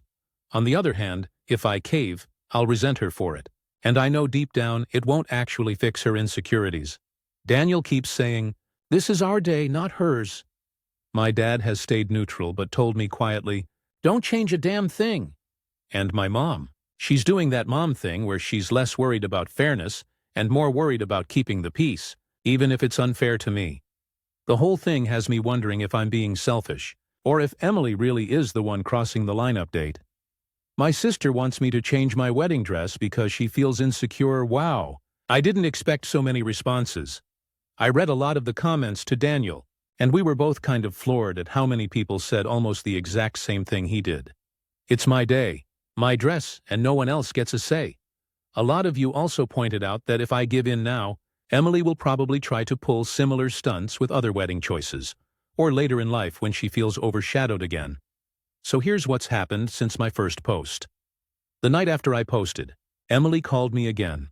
She sounded calmer at first and asked if I'd thought more about what she said. I told her the truth. I did think about it, but I'm not changing my dress. I said I love her. I want her standing next to me on my big day, but I can't sacrifice something that means a lot to me just to manage her insecurity.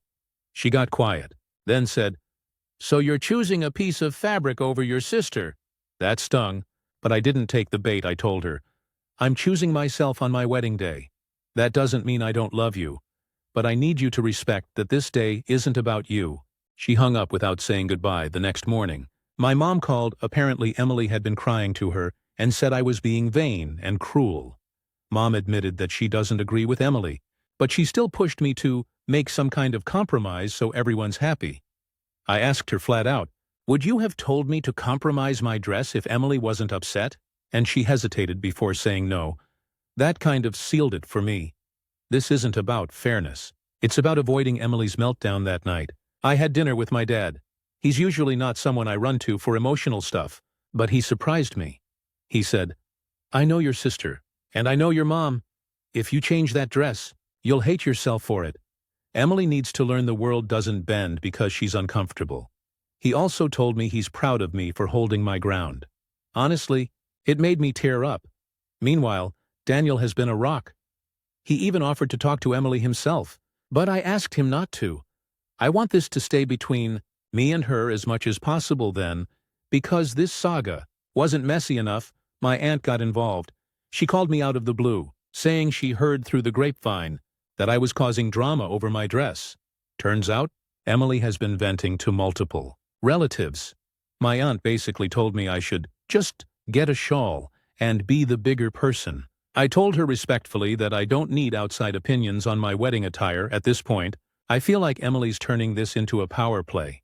She's even started posting vague quotes on Instagram about selfish sisters and family betrayal. A few cousins messaged me asking what was going on. It sucks, because Emily and I used to be really close. I always pictured her standing by me when I said my vows. But now I feel like I don't even know if she'll show up, let alone stand beside me, so where I stand right now. The dress is staying exactly as it is. I've told Emily that I want her to be my maid of honor, but only if she can be there to support me, not fight me if she refuses. Madison, my best friend who went dress shopping with me, has already offered to step in. I haven't cut Emily off or anything, but I've stopped chasing her. The ball's in her court. She either shows up for me, or she doesn't. I'll admit I'm sad because I always dreamed of my wedding being a day full of joy, not family politics.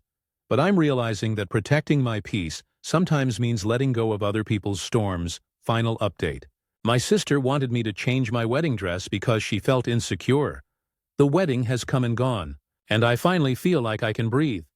A lot of you ask for closure, so here it is, first things first. I kept the dress, the low back, the cut, every detail I fell in love with. It all stayed, and I don't regret it for a second. Walking down the aisle in that gown was one of the best moments of my life. As for Emily, well, it was touch and go right until the end. About 2 weeks before the wedding, she finally texted me, "I'll be there, don't expect me to be happy about it." That broke my heart a little, but I didn't respond. I figured if she was coming, I'd deal with whatever version of her showed up. The rehearsal dinner was tense. She showed up late, barely spoke to me, and spent most of the night on her phone. I honestly thought she might not make it through the wedding day. Daniel kept telling me to focus on us and not let her energy drag me down. He was right. Then the big day came. Emily walked down the aisle before me as my maid of honor, and I could tell she was forcing a smile. But here's the thing. Once the ceremony actually started, something shifted. When Daniel and I said our vows, I caught Emily wiping her eyes. Later, when it was time for her speech, I braced for something awkward or cutting. Instead, she surprised me. She told a story about us growing up, about how I'd always been her second mom in a way, looking out for her when she was little. She said she was proud of me, and that she hoped Daniel knew he was getting the best sister-in-law in the world. "I'm not going to lie," I cried. "I think everyone did afterward." She pulled me aside and said, "I'm sorry I made such a big deal. I was projecting my own stuff onto you. You look beautiful, and I hope I didn't ruin this for you." I hugged her and told her I forgave her. She admitted she'd been struggling with comparing herself to me for years, not just now, and that the wedding dress thing was just the straw that broke the camel's back. It's not like everything is magically perfect now. We still have some things to work through. But she showed up for me in the end, and that meant more than I can explain. My mom later admitted she realized she was wrong too. She told me she was proud of me for standing my ground, because if I'd caved, the resentment would have poisoned the day. Even my aunt apologized for sticking her nose in. The photos came back last week, and guess what? Emily looks gorgeous. She wasn't overshadowed at all. If anything, the pictures show two sisters who love each other, even if they had a rocky road to get there. So yeah, the dress stayed. The wedding was beautiful. Emily made amends, and I'm officially married to Daniel. Looking back, I'm glad I stood my ground. It taught me that boundaries don't mean you love someone less. They mean you love yourself enough to honor your own needs too. And to answer the question I originally asked, no, I wasn't wrong. Not even close. Stories. Number 23. I told my sister the truth about her husband, and now my whole family hates me. A few months ago, I overheard my sister's husband on the phone. At first I thought it was just a casual call, but then I realized he was talking to another woman. It wasn't just friendly. The tone, the flirting, the way he said things that should only be said to your spouse. It was obvious that he was cheating on her with a different woman. I kept with it for days. Part of me wanted to just forget it, but the other part kept imagining my sister living in the dark while he was lying to her. She's my sister. I couldn't keep it from her. So I told her. She confronted him. Things spiraled quickly, and within weeks they filed for divorce. I thought I was doing the right thing, but now I feel like I've been branded the villain. My parents, cousins, even some family friends, they blame me for destroying the marriage. They keep saying I should have stayed out of it, that marriages have ups and downs, and I meddled where I shouldn't have him, from a South Asian family BTW. Now holidays are awkward. People ignore me or give me dirty looks. My sister doesn't blame me. If anything, she thanks me for being honest, but it feels like everyone else hates me. I keep wondering if I should have just stayed quiet. But deep down, I know silence would have been worse. I didn't break their marriage. He did still. Being the one everyone blames hurts more than I thought it would. Stories. Number 24. Aita for telling my roommate she needs to shower more often because the smell is affecting the whole apartment. So I, 22F, share a 2-bedroom apartment with my roommate, 23F. We've known each other since freshman year of college, and honestly, she's fun to live with most of the time. The problem is she barely showers. Sometimes she'll go 4 or 5 days without one, and it's starting to get bad. At first, I didn't want to say anything because hygiene can be kind of personal, and I didn't want to sound judgmental, but the smell is taking over the entire apartment. Her room smells musty. Her bed sheets definitely haven't been washed in forever, And when she sits on the couch, the cushions actually hold the smell for hours. It's gotten to the point where friends have noticed I had a couple girls over for wine night, and one of them texted me later asking what was going on with my roommate because the place smelled rough. I was mortified. So a few days ago, I finally brought it up. I tried to be really careful, and said that maybe she should shower a bit more often because the smell is starting to spread through the apartment. She immediately got defensive and snapped that I was being controlling and acting like her mom. She told me if it bothers me so much, I can just open a window or light candles. Now she's barely speaking to me and acting cold whenever we're both home. One of our mutual friends even told me I was wrong for saying anything, because everyone has their own lifestyle and I should just deal with it.